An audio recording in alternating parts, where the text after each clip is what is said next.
Chapter 1863. Come on, you're actually very proud of yourself. Do you think I don't know? Li Jianan poured himself a glass of water and took a sip. Li Xiqing kept a faint smile on his lips and slowly shook his head. I'm very happy that Daesu is smart, but it's not a good thing for a 6-year-old child to jump too far in his studies. His friend is still 2 years older than him. I don't have a problem with Chu skipping a grade, but I won't allow it for my child. Are you really not allowed? Yeah. Li Xiqing leaned back on the sofa and slowly said, First of all, his height is already very different from his classmates. Now that he's in the 4th grade, I've already given him a big jump. Puff. Li Jianan almost spat out. You're too indulgent of him. Can he learn? He can. Li Xiqing was telling the truth and said, I looked at his results. He's at the top of the list. Li Jianan's lips twitched. Your children are really freakish. Oh, I forgot. There's also a little girl. This is what they mean by there's always a shortcoming. Li Jianan looked at Li Jianwen meaningfully. This little girl is like a normal child in your family. She's also very smart, but she likes to play and can't settle down to study. If she settles down to study, she'll definitely be much better than other children of her age. Li Jianan took it as him showing off. As he drank the water, he couldn't help but wonder if his future children would also be so freakish. If it's a boy, it's not bad to throw him into the army. If it's a girl, he'll raise her at home and feed her until she's fair and plump and dressed up beautifully. As he thought about it, he couldn't help but smile.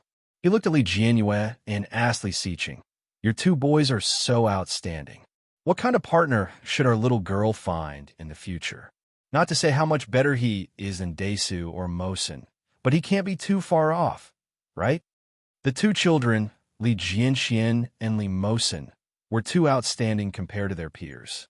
In comparison, it was difficult for children of the same age to surpass them. Li Xiqing had obviously thought about this problem as well. Feeling a slight headache, he said, This problem is not something we parents should consider. Let her choose for herself when she grows up. Li Jianyue seemed to feel that they were talking about her. She turned around and said, Daddy, I forgot to tell you. Last night, I called my brother, and he said that they are more relaxed with their studies, so he wants Grandpa and Grandma to bring him home to play for a few days before going back to school. Li Xiqing was pleasantly surprised, but it was gone in a flash. He nodded and said, Why didn't you tell me yesterday? Li Jianyue stuck out her tongue and said, I forgot. I only remembered it now. Okay. Li Xiqing responded quietly, picked up the phone, and dialed the number he had given his son. Li Jianxian was playing soccer. The indoor soccer field was very spacious. There were only him and Yu Chulin. When he heard his phone ring, his eyes lit up. He turned to look at his phone and shouted, Chu, I'm going to take a call. Yu Chulin was panting from a kick. When he saw Li Jianxian running away, he immediately chased after him and shouted, Jianxian, you can do that too. Chapter 1864. When Yu Chulin heard this, he panted and ran to where they were resting. He grabbed a bottle of water and started gulping it down. Li Jianxian was obviously looking forward to his father's call. When he saw the word Dad on the caller ID, he immediately picked it up and shouted Dad. Li Xiqing, who was far away in Kingstown, felt his heart soften when he heard his son's voice. Yeah, what are you doing? He asked. I'm playing basketball with Chu. We're not done yet. Are you busy? No. Li Jianxian replied immediately. The smile on Li Xiqing's face widened. He didn't care about the look in his brother's eyes and asked, I heard that you want to go back to Kingstown? Yes, I've discussed it with my teacher. I could take a week off. Dad, can I go back? Sure. Li Xiqing's voice was light, and he agreed very quickly. Li Jianxian was overjoyed. He hadn't expected Li Xiqing to agree so readily. He exclaimed in surprise, Dad, really? That's great. Really? Do you want Dad to pick you up? No need. Li Jianxian looked very happy. He sat down and said, Dad will stay at home with Mom. Grandma and Grandpa will take me back. Then, if I go back, can I bring my friend to Kingstown for a few days? Li Xiqing was a little surprised and asked, Is it the guy called Chu that you told me about? Yeah. Li Jianxian subconsciously glanced at Yu Chulin beside him and said, Chu is a good friend of mine. He grew up in the capital and has never been anywhere else. Therefore, I want to bring him to Kingstown to take a look. I'm fine with it, but will his family agree? Yeah, Dad, his parents aren't at home. He's staying at Grandma's. As long as Grandma and Grandpa bring him along, his grandma will agree. When Li Siqing heard that, he thought for a moment and said, Sure, bring them along. Thank you, Dad. Li Jianxian was very excited and said, I'll talk to our class teacher tomorrow. I'll go and tell Chu now. Bye, Dad. Bye. Li Siqing's lips curled up slightly as he nodded. After a while, Li Jianxian hung up the phone. Looking at the phone in front of him, Li Jianxian stood up and said to Yu Chulin excitedly, Chu, my father has agreed. Let's apply for leave from our homeroom teacher tomorrow. After that, we can go to Kingstown together. Yu Chulin was also pleasantly surprised. That's great. I want to meet your brother and sister. Mosin is very smart. I'm sure you'll get along well with him. Li Jianxian rubbed his palms together eagerly. What about your sister? Yu Chulin asked. Li Jianxian was silent for a moment before replying. My sister is very cute. She's good-looking, and she can be a little muddle-headed at times. She loves to eat, but compared to other girls of her age, my sister is more sensible. Yu Chulin understood. He smiled and nodded. He picked up the ball and said, I'm not playing anymore. Let's go home. All right. Li Siqing hung up the phone and turned to look at his wife, who was playing with Legos with their daughter. Your son wants to bring a friend home. Su Qianxi was a bit surprised and asked, the Chu that our son always talks about. Chapter 1865.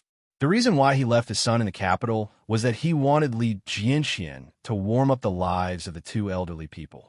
Secondly, he wanted his son to be independent as soon as possible. Obviously, this method was very effective. Su Qianxi didn't think so. She felt a little uncomfortable and said, How is that smart? Without parents by his side, what's the use of having a well-developed brain? His feelings for the child have faded. Faded? Li Siqing put down his phone and raised his eyebrows with a proud expression. Why do I feel that our feelings for each other have deepened? When Su Qianxi heard that, she looked at Li Siqing with envy and said unhappily, The relationship between you and your son has deepened, but it has distanced us. Li Siqing laughed. Our son will be back in a few days. When that time comes, there will be plenty of time for you to nurture your feelings. Su Qianxi was still unhappy. She pouted and lowered her head to continue setting up the fairy tale-themed Lego that Yi Yuyu had just brought with her. Li Mosin, on the other hand, lowered his head to do his homework seriously. He didn't seem to be distracted by the voices of the adults at all. Yi Yuyu glanced at Li Mosin and called out, Mosin, have you finished your homework?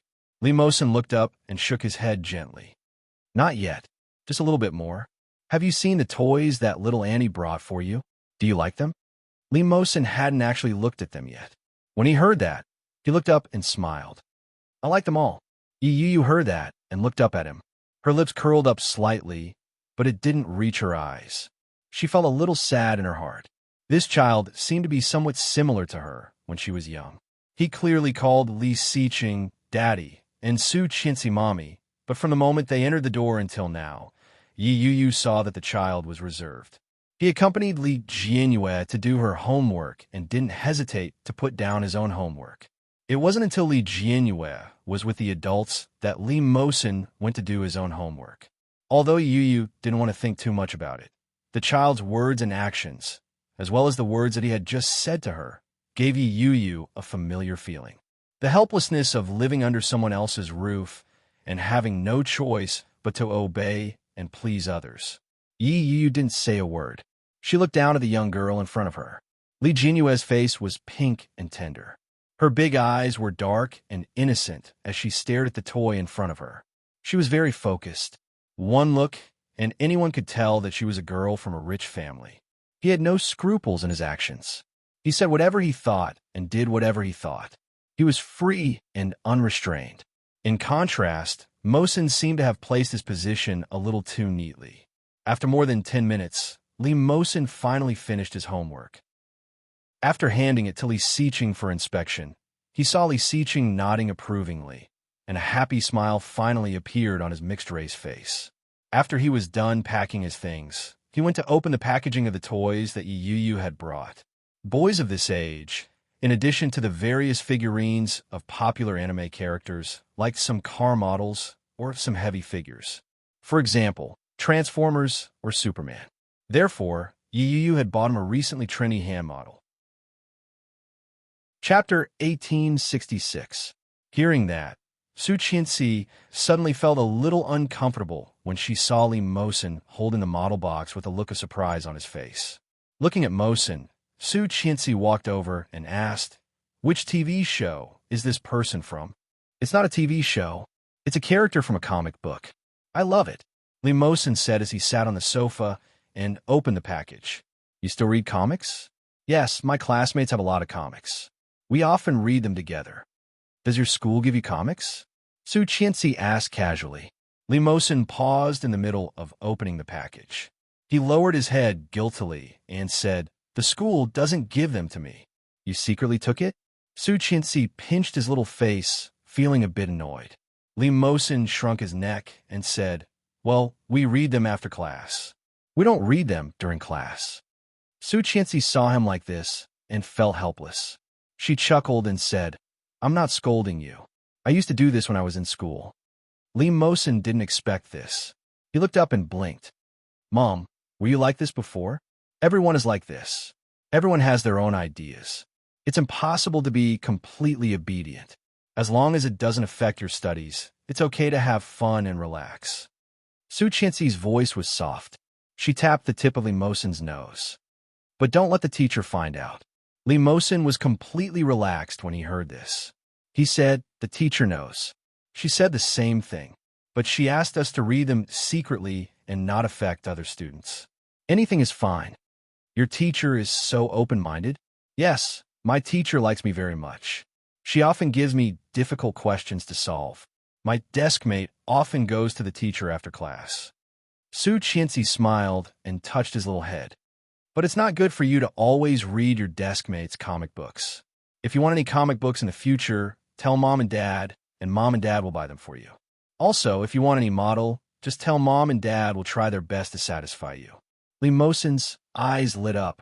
His fair face was full of a bright smile. His blue eyes were like two beautiful tanzanite. He looked at Su Qianxi and nodded. "Yes, thank you, Mom." As he spoke, he happily hugged Su Qianxi's neck and gave her a kiss. "Mommy, Mosen loves you." Su Qianxi finally smiled sincerely and kissed him on the cheek. She whispered, "Mom loves you too. You will always be Mom's little baby."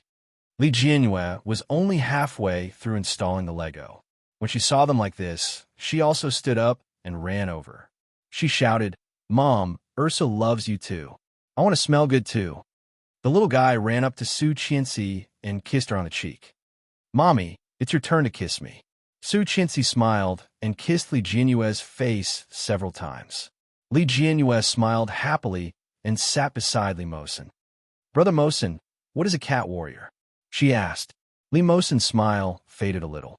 When he heard Li Jianyue's words, he corrected her. "It's not cat hero. It's magic hero." "What is magic man?" "A great hero. A great, great hero. Let me tell you their story." Chapter 1867.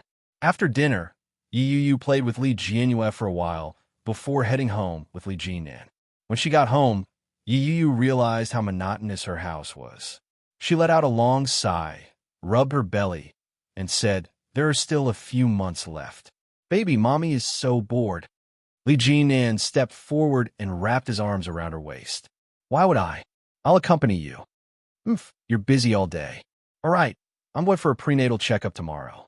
"Well, I'll tell my assistant that I won't be going to the office tomorrow. Let's accompany the baby for the checkup." Li Jinan's voice was low and sexy. She smiled and tugged at his sleeve. "I'm going to take a shower. Want to join me?" Li Jinan was speechless. Yi Qianqian had hot pot with Shunjulia and then went to an arcade to relax for a while before heading to the hotel near the office to check in. After taking a shower and changing into a fresh set of clothes, Yi Qianqian lay in bed and waited for Shunjulia to return from a shower. She couldn't help but take out her phone and open the remote surveillance video. Yi Qianqian rewound the video and watched it from the moment they left the house.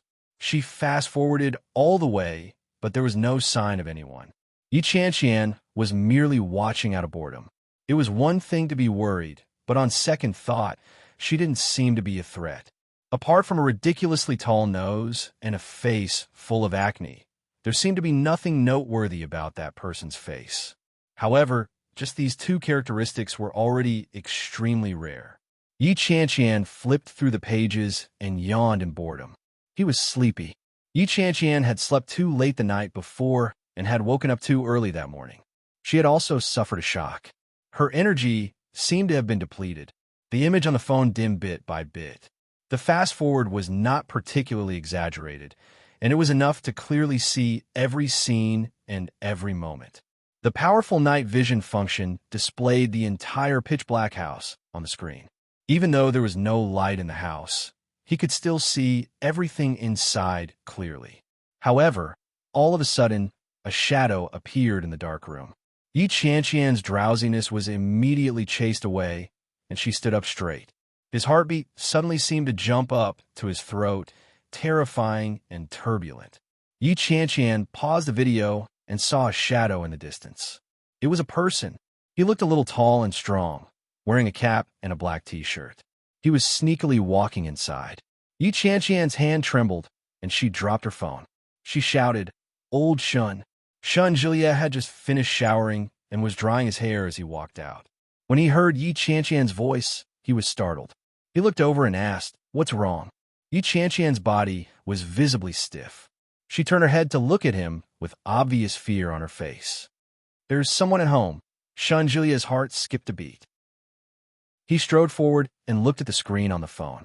On the screen, a tall man was standing impressively. The video was paused, and it made people's hair stand on end. Shinjilia looked at the time. It was almost midnight. At this time, for normal office workers, most of them were already asleep. To sneak up at this time, he must be hiding something. Chapter 1868. In the dim image, the stranger looked around, opened the fridge, and took out a drink for himself. It was as if he had entered his own home. His demeanor showed no signs of fear or nervousness. Such a person was either used to such behavior, or he had no fear of the family. Or perhaps he had come prepared and had no need to worry that Yi Qianqian and I would pose any threat to him. Shun Jiliet squinted his eyes warily and stared at him with his amber eyes. He watched as the man looked around the living room. After making a full circle, he opened the door to the room and entered it. "Is there a surveillance camera in the room?" Shun Jiliet asked. When Yi Qianqian heard that, she immediately stood up and replied, "Yes." "Did he enter the room?" She stood up and went over to help adjust the image of the surveillance camera into the room. The moment she did so, she suddenly saw an enlarged face. In the darkness, Yi Qianqian was caught off guard. Her whole body bounced off the wall, and she fell backward. Shun Jiliet was also startled, but he reacted quickly. He held Yi Qianqian up and stared at the cell phone in his hand. On the screen, the face laughed exaggeratedly. Yi Qianqian exclaimed, "Screenshot! Screenshot!" Shun Jiliet finally reacted and took a few screenshots of the image. However, the man seemed to be fearless. He grinned and gave the camera the middle finger. Then he opened his mouth and took out a white object to block the camera. When Yi Qianqian saw the scene, the fear in her heart washed over her. She had been relaxed for the whole day, but at that moment, she was extremely tense. "Old Shun." Yi Qianqian opened her mouth, but the trembling and fear in her voice could be clearly heard. She sounded like she was about to cry, and it made his heart tighten. Shun Jiliet pursed his lips and pressed her into his arms. He said, "Don't be afraid. I think it's best to get your brother-in-law's help on this matter." Li Jinan was quite famous, and his words carried a lot of weight in the local police station. At this time, if they wanted the police to dispatch the officers as soon as possible, Li Jinan would be the most suitable person to do so. However, it was already very late. It was hard to say whether he was asleep or not. "Don't be afraid. I'll make the call." Shun Jiliet took out his phone and dialed 110 for the police before dialing Li Jinan's number. Thank God. From the sound of his voice, Li Jinan was still very energetic. As Shun Jiliet summarized the incident, Li Jinnan's frown deepened. Yi Qianqian couldn't help but sob softly. She asked, will we die? What if that person is a lunatic and wants to kill us? Shun Julia was on the phone when he heard Yi Qianqian's fearful words. He frowned and said, don't let your imagination run wild. Li San, I'm counting on you. You have a map? Yes. Send it. I'll get someone to issue a wanted order. All right away. After Shun Julia hung up the phone, he sent the screenshot to Li Jinan on WeChat. Third elderly did not reply. After about 20 minutes, Li Jinan replied, waiting for news. How efficient. He realized that the woman in his arms was still trembling.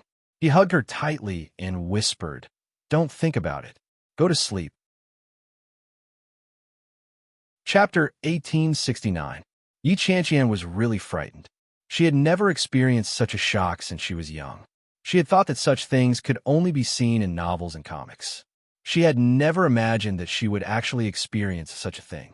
When the Arabian Nights that she had once thought was really happening to her, other than fear, Yi Qianqian didn't feel anything else. Holding Shun Julia in her arms, Yi Qianqian looked up and asked with trembling eyes, aren't you afraid at all? Of course, Shun Julia wasn't afraid at all. It was the first time he had encountered such a situation. But at a time like this, no matter how worried or afraid they were, it was useless. You should be thankful. Shun Julia sat down and gently stroked her hair. You should be thankful that we made the prompt decision to move away. If we had stayed there tonight, we might have gotten into trouble. Yi Qianqian looked at Shun Julia. Yi Qianqian was already scared, and when she heard that, she almost burst into tears. Shun Julia quickly comforted her and said, it's a good thing you're not here. Don't go to work tomorrow. It's hard to guarantee that your company's things are still at home. If the criminal sees your business card and goes to your company's address, it'll be no laughing matter. Yi Qianqian suddenly remembered and said, that's right. Why didn't I think of that? If he goes to my company, what will happen to my colleagues? Don't be afraid. Your company has security guards, and they do a good job of security. They probably won't let strangers in. As he said that, he sighed with a hint of bitterness. I've been stopped several times. Why is your company's security guards always changing? Yi Qianqian relaxed a little and snorted. Who asked you to look shifty-eyed? Shifty-eyed? Have you ever seen a thief or a rat as handsome as me? Yi Qianqian's lips curled up. She turned her head and pushed him away. Go away. You're shameless. How am I shameless? Tell me clearly. Am I not handsome? You're not. Yi Qianqian turned her head away with a look of disgust. Her expression was clearly much better than before. When Shun Julia saw that, he heaved a sigh of relief and said, how could that be? Didn't I use my beauty to attract you here? Bah, you're the one who's shameless, okay? No matter what, at least I managed to attract your attention. Shun Julia pounced on her. Open your eyes wide and look again. Am I handsome? Not handsome. Not handsome. Not handsome. Yi Qianqian was stubborn. She turned her head away in disgust and struggled with her hands. You're not being honest. You deserve a spanking. Shun Julia smacked her butt. Yi Qianqian snorted and took his hand away. You hit me. Even my father has never hit me before. You've grown up. Your father can't hit you anymore. Your man can. Shun Julia pulled her up and straightened her body. With a mischievous look in his eyes, he said, if you continue to be stubborn, I'll hit you hard. Yi Qianqian twisted her body, but her brows were still tightly knitted together. She said, hey, handsome, I'll let you be handsome for a while. So reluctant? Old Shun, do you think this is the great tribulation that Grandma talked about? When Shun Julia heard Yi Qianqian's words, he felt a little defeated. This guy, he had spent so much effort just to divert her attention. He didn't expect that after going around in a big circle, he would still end up back at the same place. Yi Qianqian didn't seem to notice and asked, but didn't you say you were 28 years old, getting married at 28 years old, getting killed at 28 years old? Everything happened at 28 years old. Yi Qianqian wrapped her arms around Shun Julia's neck and said in a small voice, Old Shun, I'm afraid of death. Chapter 1870. Married at the age of 28. Killed at the age of 28. Killed at the age of 28. Everything happened at the age of 28. Yi Qianqian wrapped her arms around Shun Jilia's neck and whispered in fear, "Old Shun, I'm afraid of death." Unexpectedly, Shun Jilia stared at Yi Qianqian and said in a serious tone, "Don't worry. Beauties are the ones with short lives.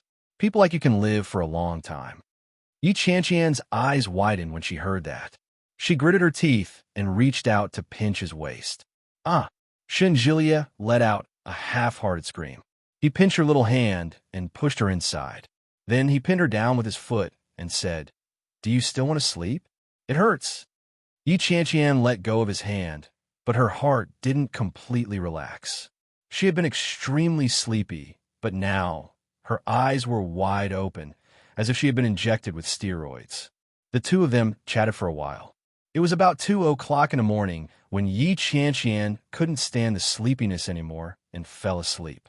Shun Jilia's mood was very heavy, and he didn't feel sleepy at all. Suddenly, Shun Jilia's phone vibrated. It was an unknown number calling from Kingstown. He had a bad feeling about this. He glanced at Yi Qianqian, who had finally fallen asleep.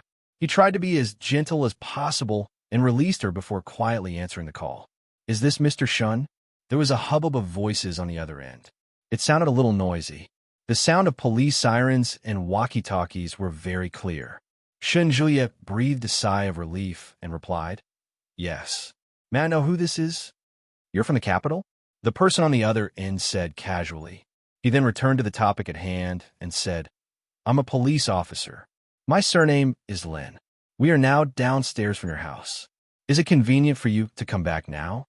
At this time, Shun Jilia's voice was very low.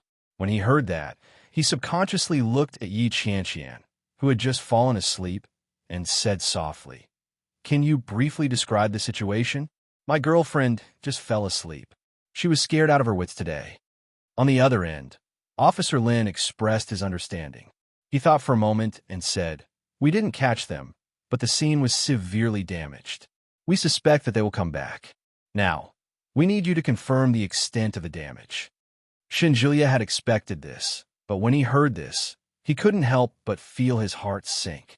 Yi Qianqian was a simple-minded person. She couldn't help but associate it with the various fortune-telling sessions that had taken place a few days ago. She panicked, and she couldn't help but link it to everything. "I don't think this matter is urgent. Let's go tomorrow," Shun Jilia said in a low voice. "That's the only way. It's a bit late now." Officer Lin looked at the time and said, "Then you guys should rest first. Comfort your girlfriend and try not to let her be alone." "Got it. Thank you, Officer Lin." "You're welcome." Shun Jilia hung up the phone and quietly walked back. As soon as he lay down, Yi Qianqian reached out and hugged him. Shun Jilia's body stiffened, and he turned his head to look. He realized that Yi Qianqian was looking at him with her bright and round eyes. She asked, "Old Shun, did the other side inform you just now?"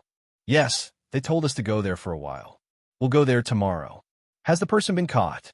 Yi Qianqian asked.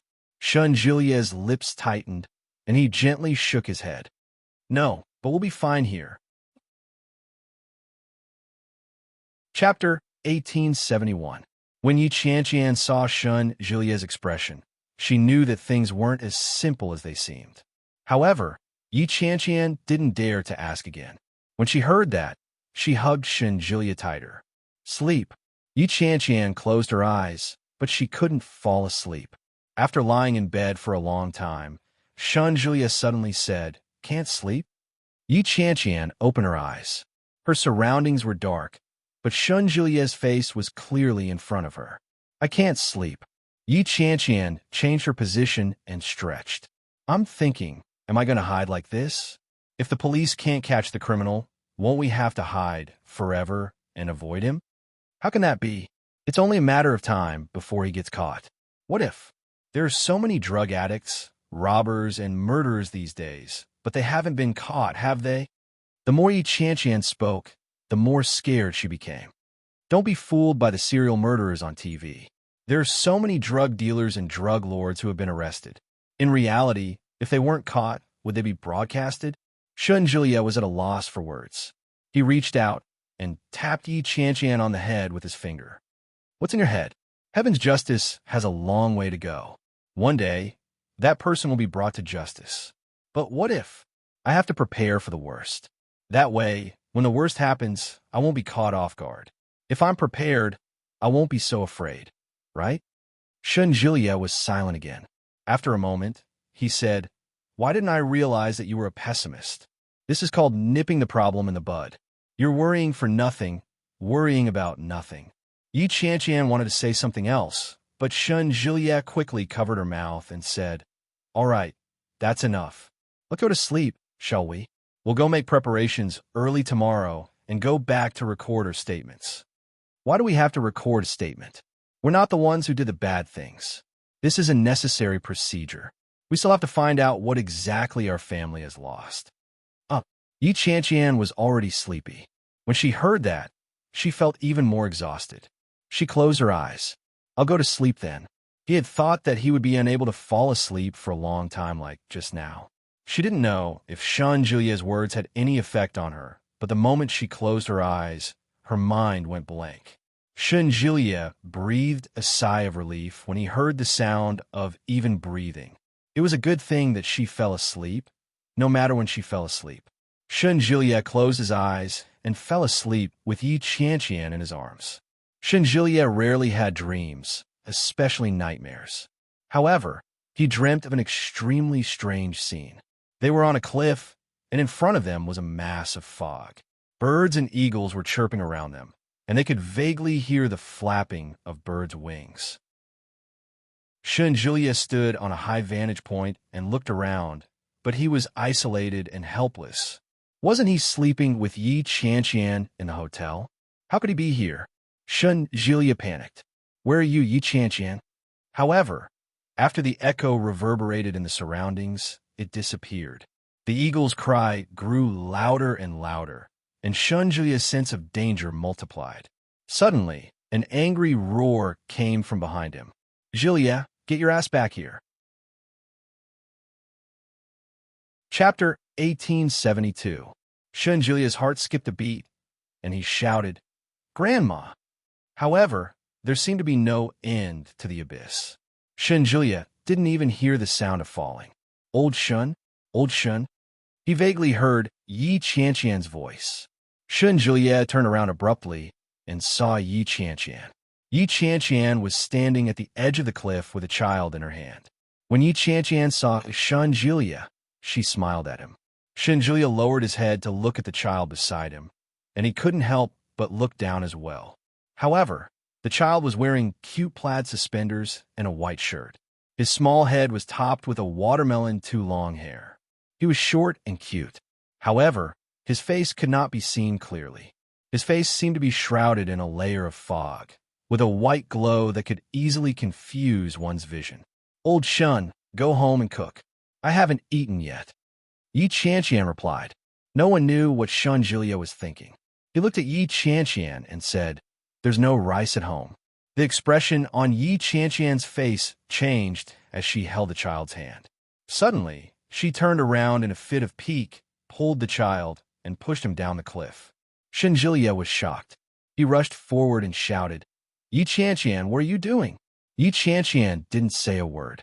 She turned around and threw a punch at Shunjilia. Shunjilia shrank back. He felt something tighten around his ankle. It was as if someone was dragging him. When he looked down, he saw an old, withered, and pale hand. Shunjilia was caught off guard, and he was dragged to the ground. Shunjilia suddenly staggered and opened his eyes. When he came to his senses, he was covered in sweat.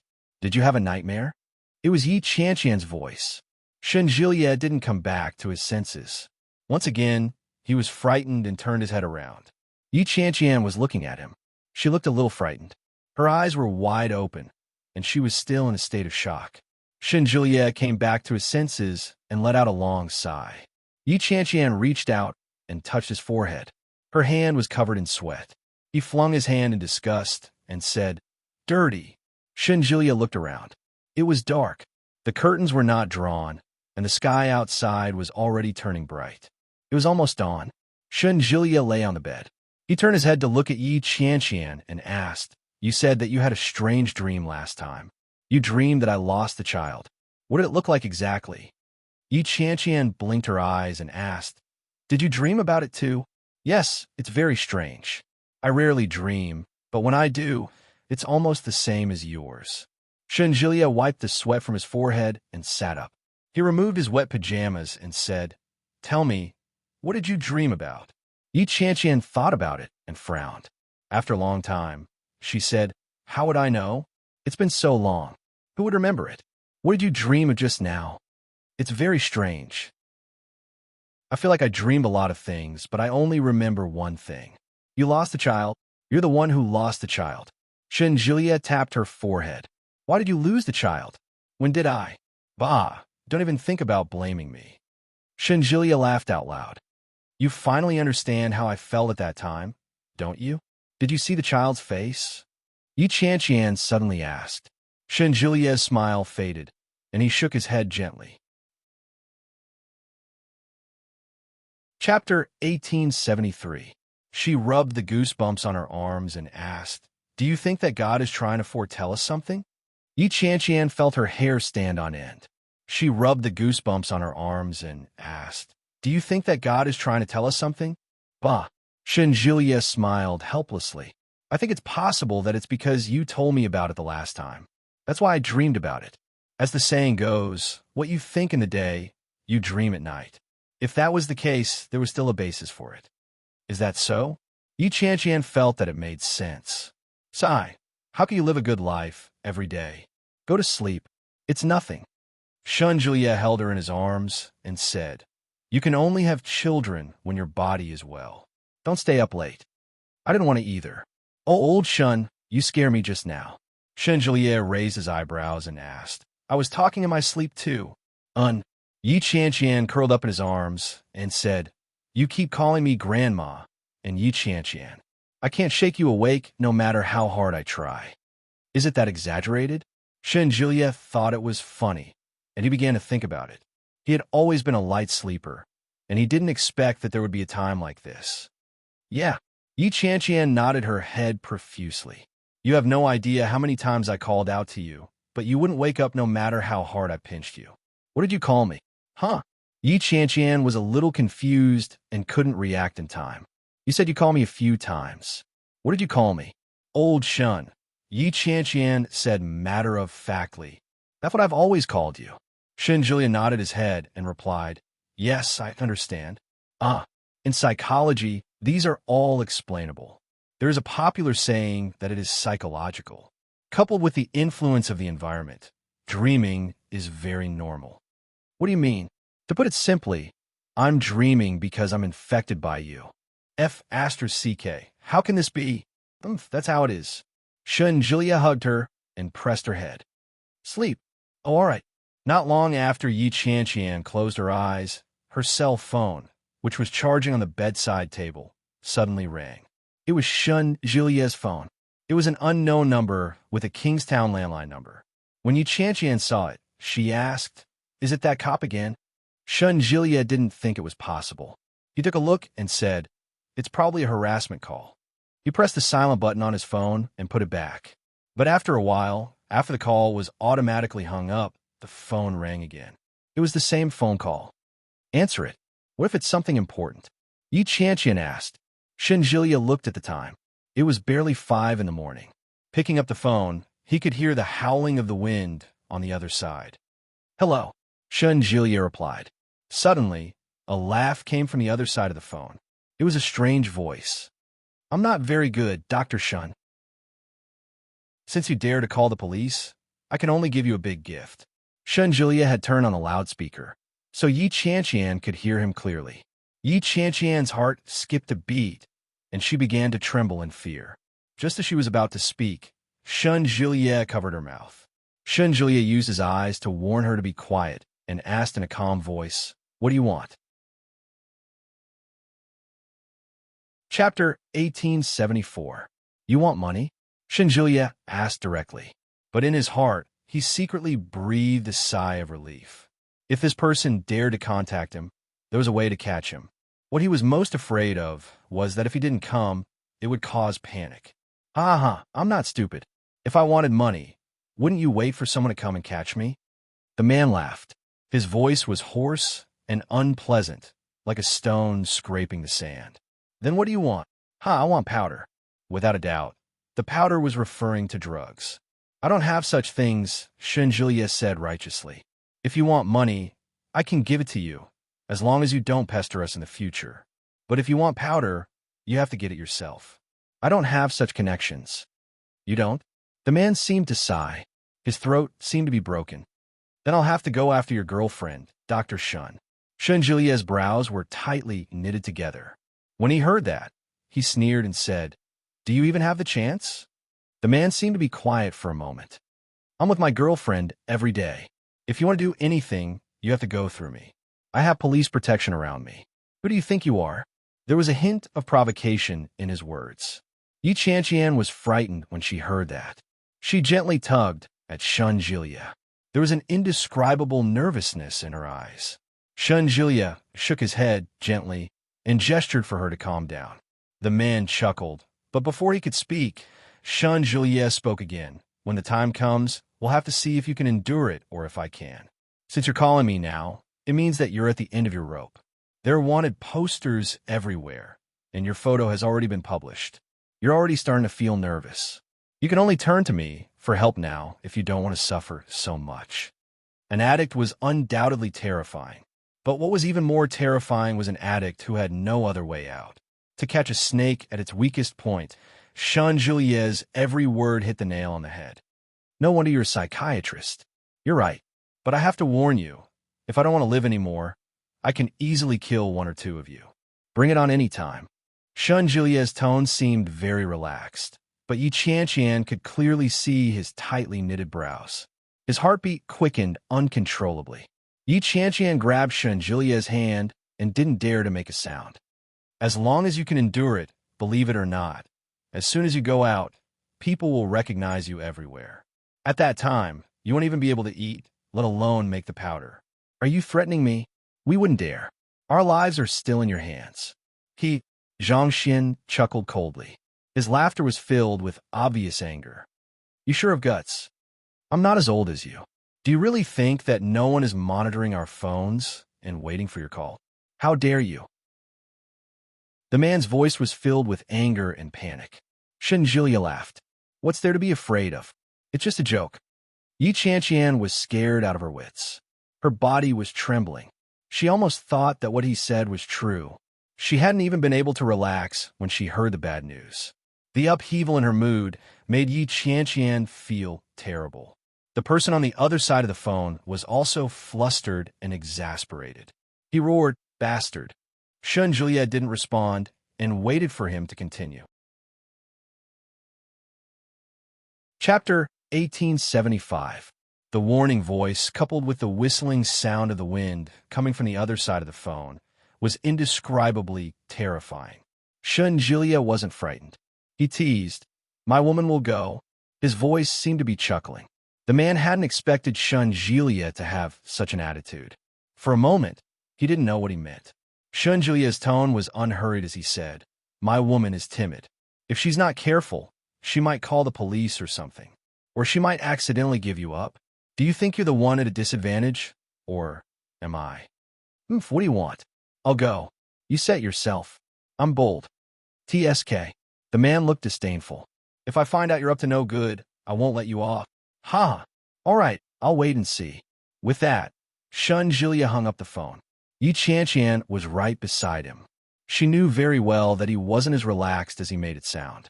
When he put down the phone, Julia's palms were already covered in a layer of sweat. There were also beads of sweat on his forehead.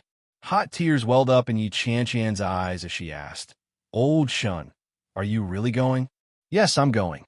Julia nodded slightly and kissed Yi Chanqian on the forehead. "Don't be afraid. It'll be fine." "How can I not be afraid?" Yi Chanqian burst into tears and hugged Julia's waist. "You scare me to death. How can you act so well? You're obviously very nervous, but you still speak as if nothing happened. It's like you're suffering from schizophrenia." Julia couldn't help but laugh. He nodded at her head and said, "What kind of description is that? Do you sound like you're praising me?" "Yeah, Yi Qianqian's face was already wet with tears. She wiped her eyes hard and sobbed. Why don't I go? If a woman goes alone, he might let his guard down. No. Shun Jilia's attitude was very firm. I'll go. You saw it for yourself. I can act. Can you? Yi Qianqian was speechless. She couldn't. She couldn't at all. Her mental fortitude was obviously not as good as Shun Jilia's. She might be paralyzed when she arrived at the scene. Shun Jilia looked at her and suddenly turned to face her. He held her face in his hands and kissed her on the lips. Yi Qianqian felt even more afraid. Her breathing became heavier. She pushed him away and cried out, "No, don't go." Yi Qianqian was shocked. Shun Jilia was caught off guard by her push, and his hands went to the back of his head. "Don't go." She curled into a ball helplessly and said, "I'm so scared. I think we're going to get into trouble. Old Shun, can you not go?" Shun Jilia hugged her and comforted her softly. "It's okay. It's okay. We're just going to buy something. Don't be afraid." Old Shun. Yi Qianqian suddenly looked up. Her face was wet. "Do you love me?" Shun Jilia looked at Yi Qianqian and said with certainty, "Yes, Yi Qianqian. I love you very, very much, so I can't lose you. Don't be afraid. I'll be fine." Yi Qianqian sniffled and threw herself into his arms. She tried to calm herself down, but it was useless. Her tears flowed uncontrollably. She whimpered, "What should I do, Shun Jilia? I love you very, very much too, but don't go. I beg you, don't go." Shun Jilia didn't agree, but he didn't disagree either. Chapter 1876. How can I possibly fall asleep now? Yi Qianqian was about to go crazy. She grabbed Shun Jilia and said, "Old Shun, don't worry about this. I think he's been bullying us because we give him the impression that we're easy targets. As long as we're not afraid of him, he won't be able to do anything to us." "You, Qianqian," Shun Jilia interrupted her. Yi Qianqian's frightened eyes were filled with tears. She looked at Shun Jilia with confusion and helplessness. Shun Jilia comforted her and said, "It'll be fine, but no buts." Shun Jilia gently patted her on the back. "My grandmother said that I'll definitely live to be 100 years old. Your grandmother can be very unreliable at times." Yi Qianqian retorted reflexively. Shun Jilia sighed heavily. "What do you want me to do with you? You refuse to believe my grandmother's good words. Instead, you believe the bad ones without a doubt. You didn't? Think about it carefully. Did you?"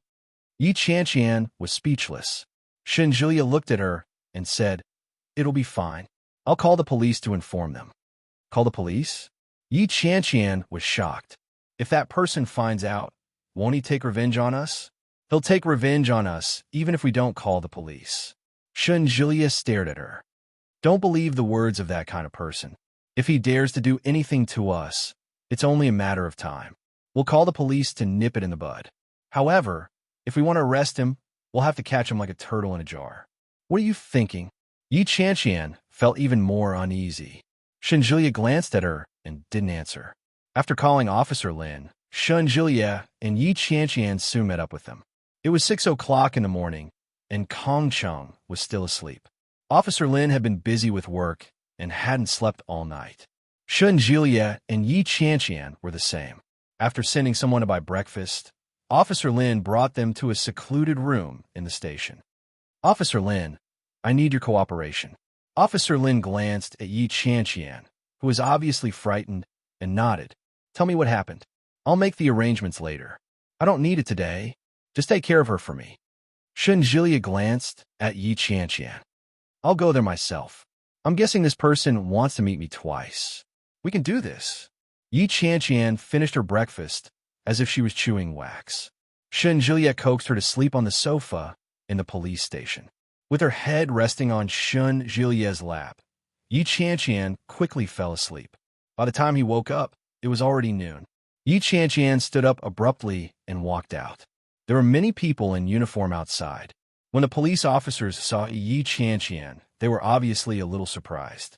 Yi Qianqian shouted, "Shun Jilia." Such a voice attracted the attention of many people. A policewoman walked up and said, "He went out to buy lunch for the time being. Don't worry, Yi Qianqian breathed a sigh of relief and asked, "How long has he been gone?" "Just now. Let me tell you when you wake up." "What about Officer Lin?" Yi Qianqian felt that something was amiss. The policewoman was stunned for a moment and quickly replied, "He's off duty." Yi Qianqian's heart sank. She turned around and went back into the room to wait for Shun Julia to return. But the wait went on for an hour. Chapter 1877. Yi Qianqian couldn't help but look at the policewoman. Where did he go? The policewoman couldn't answer. She looked at Yi Qianqian and smiled. Yi Qianqian's heart suddenly sank. Kingstown was an old city. Streets and alleys intersected, and there were all kinds of small roads in the urban villages. There was a small road on one of the old streets called Songyun South Street. Shun Julia followed the GPS and walked over. He searched for a while and saw a chess stall. A few white-haired old men were sitting there with a big parasol on top. Beside them were old people riding bicycles. The 5 old men looked to be in their 50s or 60s. One of them was wearing a sweatshirt and holding a fan. His legs were spread apart, and he was enjoying the cool air. Another was playing chess. "Pa, I'll eat you." The old man's old and energetic voice was filled with excitement and laughter. Shenjilia walked up to take a look. He looked at one of the old men and said softly, "Business." The old man's smile froze. He turned to look at Shenjilia and sized him up. Shenjilia's lips were red and his face was pale. Although there were some dark circles under his eyes, it wasn't to the extent that he was doing business. He didn't think it was a business. The old man pretended not to know and asked, "What's that?" "Business," Shenjilia repeated. Shenjilia repeated himself. He picked up his phone and opened WeChat. He sent a message to a new friend he had just added. Soon a call came in. Shenjilia picked up the phone and handed it to the old man. The criminal was obviously very familiar with the old man. The old man sized him up and said something over the phone. After a series of and ohs, the old man tapped the phone with his fan and typed a few words on WeChat before returning the phone to Shenjilia. Shenjilia understood. He put the phone in his pocket and walked in step by step. There were many people inside, and there were children running and playing at the entrance. Shenjilia walked in and saw a child. He asked, "Little boy, are there any adults here?" The child wasn't afraid of strangers. He smiled and pointed behind him. Shenjilia walked in and saw an open door. Shenjilia strode in. A middle-aged woman who looked to be in her 30s or 40s had dark skin and her hair was tied up. She looked Shenjilia up and down and asked, "What are you doing here?" "Business," Shenjilia repeated. The woman asked, "Who wants it?" "Him." Shenjilia took out his phone and showed her his WeChat. On WeChat was the page that the old man had just sent. The woman took a look and said, 5,000. Shenjilia had no concept of that, but he did bring a lot of money with him. Hearing this, he took out the money, counted 5,000 yuan, and handed it to her. After the woman verified its authenticity, she took out a small white bag the size of 2 fingers from the interlayer of the table. "That's it." Shenjilia looked at it and frowned. The woman sneered. "Is this your first time buying? You'll get used to it after a few more times. Get lost and be careful on your way." Why is his attitude so bad? Shenjilia still didn't say a word. He put the things in his pocket and walked out. Before he left the alley, he received another call from an unknown number. It was another landline. That person was looking for a landline to call him. Shenjilia was already used to it. When he answered the call, he heard the unpleasant voice on the other end. "Come out. I'm coming out." Chapter 1878. Shenjilia did as he was told.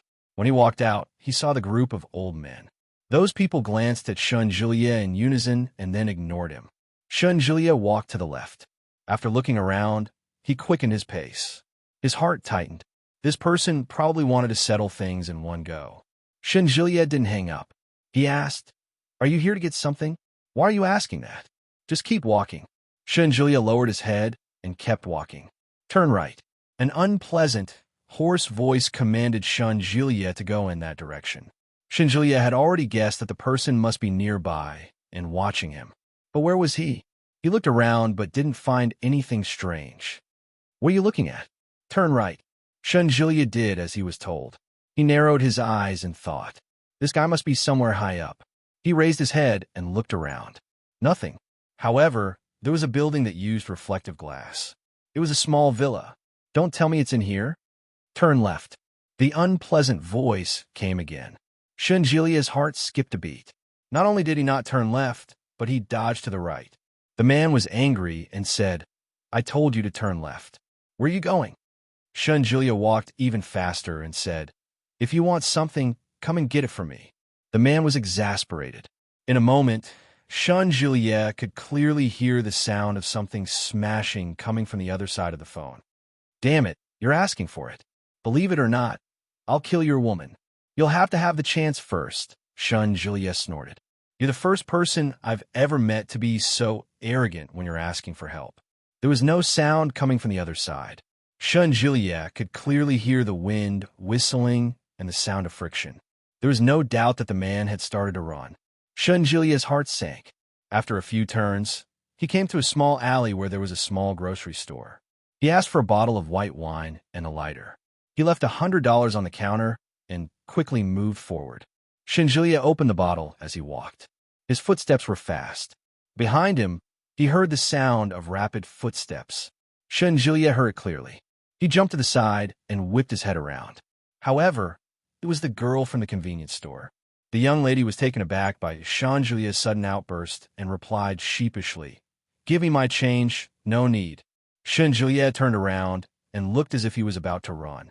The young lady felt that he was a little strange. It's a few dozen yuan, and he doesn't want it anymore? It was as if he was running for his life. As he muttered to himself, a black shadow dashed out from behind him.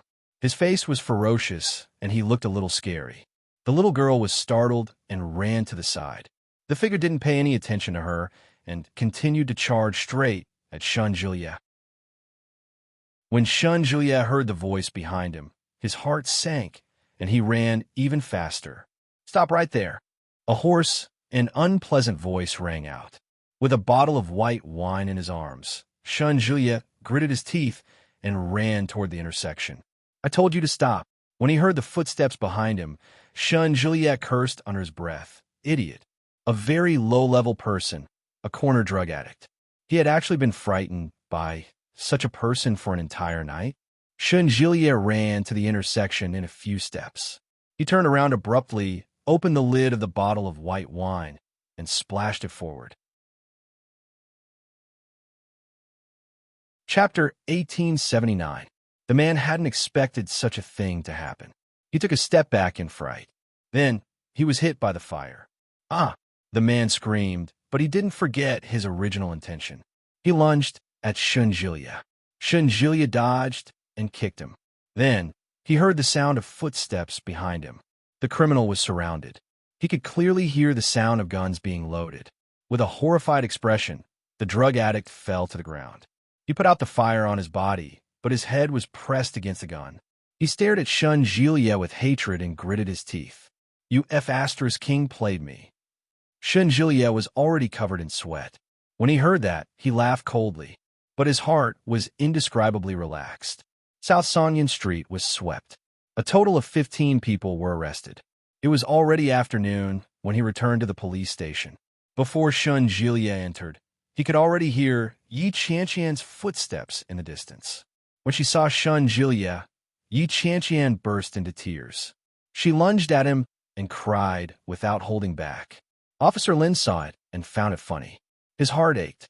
He patted Shunjilia on the shoulder and said, Your girlfriend was scared. Comfort her. Shunjilia's heart softened. He hugged Yi Qianqian tighter and said softly, It's okay. Don't cry.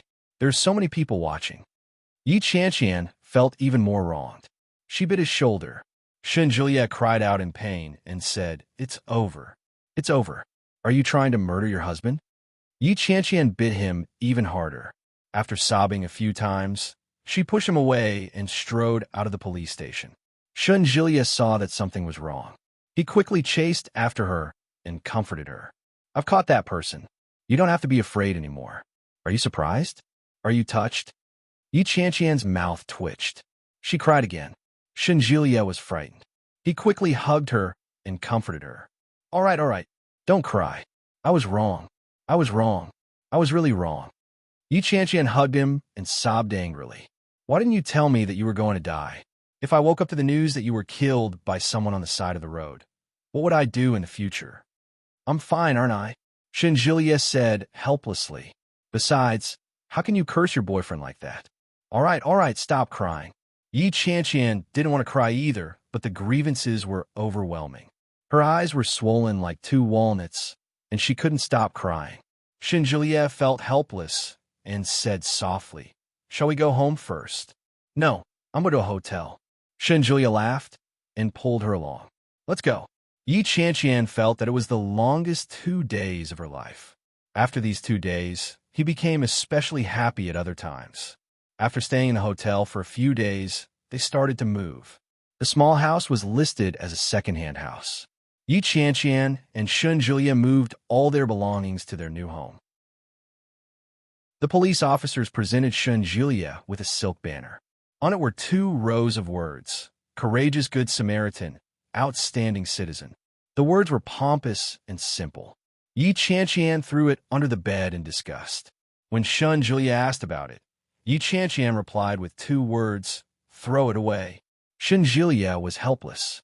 After the matter was settled, the people in the capital started to give him bad news. Chapter 1880.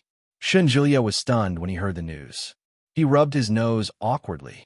When he turned to look at Yi Qianqian, he saw the woman laughing heartily. I see. Shinjilia spoke to his colleague on the phone and sighed. It's my fault. It's my fault. Tell the director that I'll go back once I'm done here. When his colleague heard that, he flew into a rage and said, You rascal, do you know how many things have been going on in the hospital recently? You haven't even F***king finished dealing with them. I haven't even F***king waited for you to F***king finish dealing with those trivial matters on your side, and all of us will be done for. Do you know how busy we've been lately? The speaker was on, and Shinjilia could almost hear the saliva on the other end of the line. After a moment of silence, he said, You should at least give me some time. The director said that if you don't come back soon, he'll deduct all your bonuses. You'll lose your promotion bonus and your year-end bonus. I don't care if you're a relative of the royal family. It's useless to ask your father for help. What a vicious statement. The total sum of the bonuses was not a small figure. Shinjilia couldn't stand it anymore. Hey. You can't be so unkind. I still have a wife and child to support. Yi Qianqian sat up and threw a pillow at him. Shinjilia caught it firmly. The other end of the line was silent. After a long time, he said, So what if you're in a relationship? I'll tell the director to deduct all your bonuses. Hey, the call had already been hung up. Shinjilia had no choice but to turn to look at Yi Qianqian, who was sitting on the bed. He threw the phone aside and pounced on her. How dare you laugh at me? Yi Qianqian screamed and shrank back. Then, she let out a peal of laughter that was loud enough to pierce through the ceiling. It tickles. Shinjilia's hands groped her body and pressed down hard. He snorted and said, You deserve to be punished. Yi Qianqian groaned. She was soon out of breath from the punishment. The swaying of the bed became more and more joyful as time passed. When he returned to the capital, Shinjilia dealt with all the work that had been delayed. Fortunately, the old director was kind enough. Although he had been demoted, there was still a mountain of work to be done. In the words of his colleagues, You deserve it. Shinjilia had no choice but to bitterly finish his work during the day. When he got home at night, he called his girlfriend to complain. To Shinjilia's surprise, not only was his year-end bonus not deducted, but it was also increased by quite a bit. After receiving the reward, Shinjilia glanced at the old director. Amos snorted. If you bring your girlfriend to the imperial capital and run off to Connecticut to work again, I'll fire you. Shinjilia laughed out loud and half-heartedly gave a military salute. Yes, sir. 4 months was neither a long time nor a short time. The weather turned cold, and the nights in the capital grew longer. The end of the year was approaching. 2 days before the holidays, Shinjilia made a special trip to Kingstown. After that, he went to Yintown with Yi Qianqian. The weather in Yintown was quite warm. When they arrived, Yi Jinhua was wearing a cotton padded jacket and sitting in the living room, watching TV and drinking tea. Dad, Yi Qian called out as she dragged her luggage into the room. Uncle. Shenjulia exhaled a breath of cold air, but his smile was bright. Happy New Year. Chapter 1881. Yi Qian took off her scarf and stuck out her tongue when she heard that. How did you know? Oomph, I'm your father. Although he said that, he still took the things from her hand and said, Have a cup of tea. It's freshly brewed. He covered Yi Qian's hand and frowned. Ouch, it's cold. Why didn't you wear more? I wore more. Look at how swollen I am. Yi Qian raised her hand. Sure enough, it was swollen.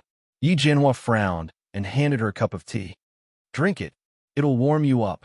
Yi Qian took it and drank it in one gulp. Ah, it's delicious. She turned to look at Shenjulia and picked up another cup. You drink it too. Shenjulia took it and drank it in one gulp. Good tea. Yi Qian smiled and put the cup down. Yi Jinhua was unhappy and said with a sour tone, A grown girl can't be kept at home. She doesn't even treat your father that well. Hey, Dad, didn't you just drink it? Yi Qian asked Yi Jinhua to sit down. Sit down. We're going out to eat today. Don't cook for yourself. It's such a cold day. Oomph. Yi Jinhua glanced at Yi Qian and then looked at Shenjulia. When do you plan to get married? Shenjulia touched his nose and said, It'll probably be a while. We didn't do it before. We'll have to wait until Qian is 28. Yi Qian rarely communicated with her father, so they didn't tell Yi Jinhua about her fortune-telling with a blind uncle. Naturally, he didn't know about it. Yi Jinhua wasn't surprised when he heard that. He nodded and said, It's good that your relationship is good. Don't be together for so many years. You won't be able to wait until Qian is 28. Yi Qian was unhappy when she heard that. She rebuked, Dad, are you cursing me? Yi Jinhua stood up and looked at the time. It's getting late. If we're going out to eat, let's hurry. It'll be even colder when it rains. The weather in Yin Town hadn't been good recently. When they heard that, they didn't waste any more time. They grabbed their bags and headed out. Yi Jinhua had ordered all of Yi Qian's favorites. In the end, she symbolically waved the menu in front of Shenjulia as a sign of asking for his opinion. Yi Qian wanted to laugh, but she shrank back when Yi Jinhua glared at her. Yi Jinhua had the habit of making tea after a meal. After dinner, he returned home, boiled a pot of water, and sat in front of the tea tray. Shun, come and sit for a while. Shenjulia didn't know what to do at first. When he heard this, he walked over and sat down in front of Yi Jinhua. Yi Jinhua skillfully washed and brewed the tea. His movements were smooth and graceful. He glanced at Shenjulia and asked, Shun, does your family not like our Qian very much? Shenjulia glanced at Yi Qian when he heard that. When Yi Qian heard that, she moved a stool over and sat down. Yi Jinhua snorted and looked at his daughter. What are you doing? I wanted to drink some tea. Yi Qian found a random excuse and picked up a cup of tea. She almost scalded herself. Don't be so rash. Yi Jinhua rebuked her, but he still took the cup from her. Drink it when it's cold. As he spoke, he looked at Shenjulia and asked, Does your grandmother not like our Qian very much? Chapter 1882. Yi Jinhua sipped his tea and said slowly, I know that you suffered at your hands before. As he spoke, he glanced at Shenjulia. I heard that the old lady in your family treats my Yu very badly. I don't expect her to treat my Qian very well. However, you'd better protect my little girl. In the past, I was always worried that she couldn't find a partner. Now, I'm worried that she'll be bullied by your family. He sighed and looked at Yi Qian. Exasperated with her failure to live up to his expectations, he said, Can't you just let me worry a little less? Yi Qian felt a little wronged and replied, You're the one who's worried. What does that have to do with me? Yi Jinhua glared at her, but his face was full of helplessness. Sigh, don't worry, uncle. Shenjulia looked at Yi Jinhua and said seriously, No matter what, taking good care of Qian is my first duty. I'll take care of my grandmother. Even if Qian can't marry me now, I can wait. It's only a year or so. After that, we'll spend the rest of our lives together. Between us, It doesn't matter whether we have this certificate or not. Yi Qianqian nodded her head in approval. When Yi Jinhua heard this, he didn't know what to feel. He snorted and said, "You better be telling the truth. If you dare to bully my daughter, I'll go to the capital with a knife and chop you up." Shun Julia grinned, revealing his rosy lips and pearly white teeth. "Then you won't get the chance. You have a sharp tongue." Although Yi Jinhua said so, a smile bloomed on his face. He seemed to be in a good mood. After chatting with the elders in the living room, Yi Jinhua soon felt sleepy. After they left, the weather was a little cold, and Yi Qianqian didn't feel like showering. She took off her coat and lay on the bed, refusing to get up. The two of them had been separated for 4 to 5 months, and Shun Julia had been busy in the capital. The feeling of a long-distance relationship was really not a good one. More importantly, Shun Julia had gone to fetch Yi Qianqian from Kingstown to Yuntown the moment he landed. He hadn't had the time to be affectionate with her. Now that the trip was over, Shun Julia couldn't help but start groping her. Yi Qianqian twisted and whispered, "The soundproofing here is terrible. Don't touch me." "It's okay, I'll be gentle. Bah, we'll talk about it tomorrow. What's the rush?" Yi Qianqian kicked him away and hugged herself tightly. She refused to let go. Shun Julia was actually a little hesitant, but when he thought about how he had to leave a good impression on his future father-in-law, he gritted his teeth and agreed. But who would have thought that clenching his teeth like that would cause him to be unable to sleep for the entire night? When Shun Julia woke up the next day, he looked dispirited and listless. When Yi Qianqian saw that, she lowered her head and pretended not to know anything. After eating the breakfast prepared by Yi Jinhua, Yi Qianqian suddenly had the sudden urge to visit Fong Tongtong. Shun Julia knew that Yi Qianqian couldn't let it go, so he didn't stop her. However, when they arrived at Fong Tongtong's shop, they realized that the shopkeeper was Fong Tongtong's mother. When Fong Tongtong's mother saw Yi Qianqian and Shun Julia, she felt a little conflicted. "You're back." Yi Qianqian nodded her head and looked inside before asking, "Where's Tong Tong?" Tong Tong went to Thailand for a vacation. As she spoke, she took out a stool from inside. Sit for a while." Chapter 1883. Oh. Mrs. Fong nodded and looked at Yi Qianqian and Shun Julia. There were a few emotions in her eyes that Yi Qianqian couldn't understand. After staring at them for a while, Mrs. Fong smiled and said, "Thank you, Qianqian." Yi Qianqian was stunned. "Thank you for being willing to come and see our Tong Tong." Mrs. Fong looked at Yi Qianqian. Although she was smiling, her eyes were already red. "Some time ago, I was the one who spread those rumors. I know that our Tong Tong liked your boyfriend." Mrs. Fong spoke in a dialect, so Shun Julia didn't really understand. But seeing their reactions, he could almost imagine that they were talking about him. Yi Qianqian didn't answer and just looked at her. Mrs. Fong forced a smile and said, "So, I wanted to ruin your relationship and exaggerate the matter a little. Then, everyone in town would know that Tong Tong was bullied by you." Yi Qianqian was silent and didn't say anything. "But I didn't expect that my daughter would be defiled by that beast." When the court heard the verdict, they said that the man was mentally ill and couldn't be sentenced. They just locked him up in a mental hospital, but he drove my daughter crazy. Mrs. Fong cried out and looked at Yi Qianqian. In the first month, Tong Tong almost committed suicide. Yi Qianqian was stunned. She didn't know about this at all. "Fortunately, I found out in time. Otherwise, I might have lost my daughter." Mrs. Fong wiped her tears and sobbed as she said, "I know I went overboard in the past, but Tong Tong has already been bullied so badly. She didn't have many friends since she was young, and she has always treated you as her best friend. You know how she and I have treated you all these years.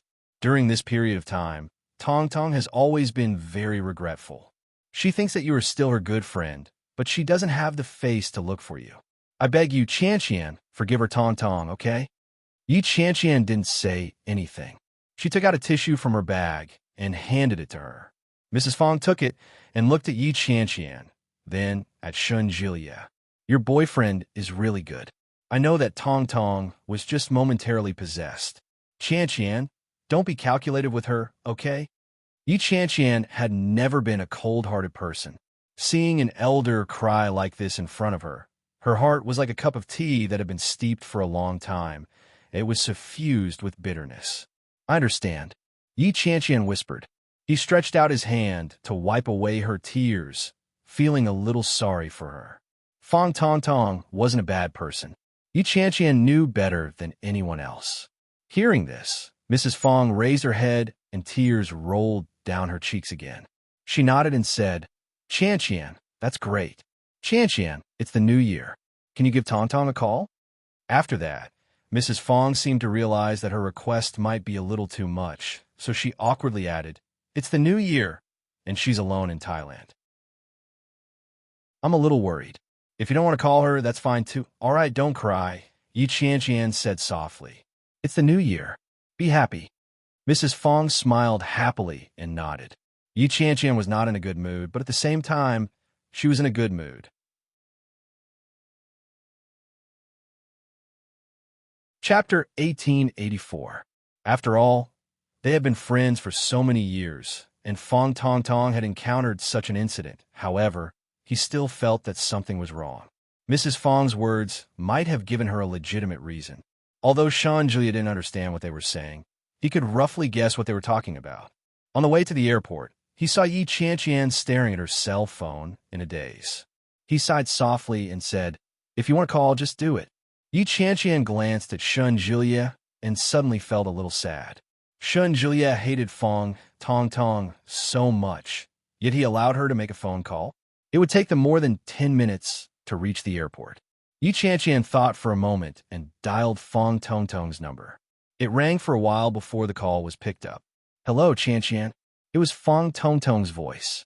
However, compared to his previous flamboyant and enthusiastic voice, his voice now seemed a little cautious. It seemed to be a test, as if he didn't dare to believe it. She then said, Tong Tong, Happy New Year. Fang Tongtong had been in Thailand for a few days. Intermittently, a few people came to wish her Happy New Year. However, no one could say such a simple blessing to make her feel so moved to tears. Fang Tongtong felt a lump in her throat. For a long time, she was unable to speak. Hearing the silence on the other side, after a long time, he finally said, You too. Fang Tongtong did not say anything else, but in that instant, a smile spread across her lips. How nice. She hung up the phone and looked out the window. It was drizzling outside. The weather this year was not good, and it was wet everywhere. However, his mood was inexplicably better.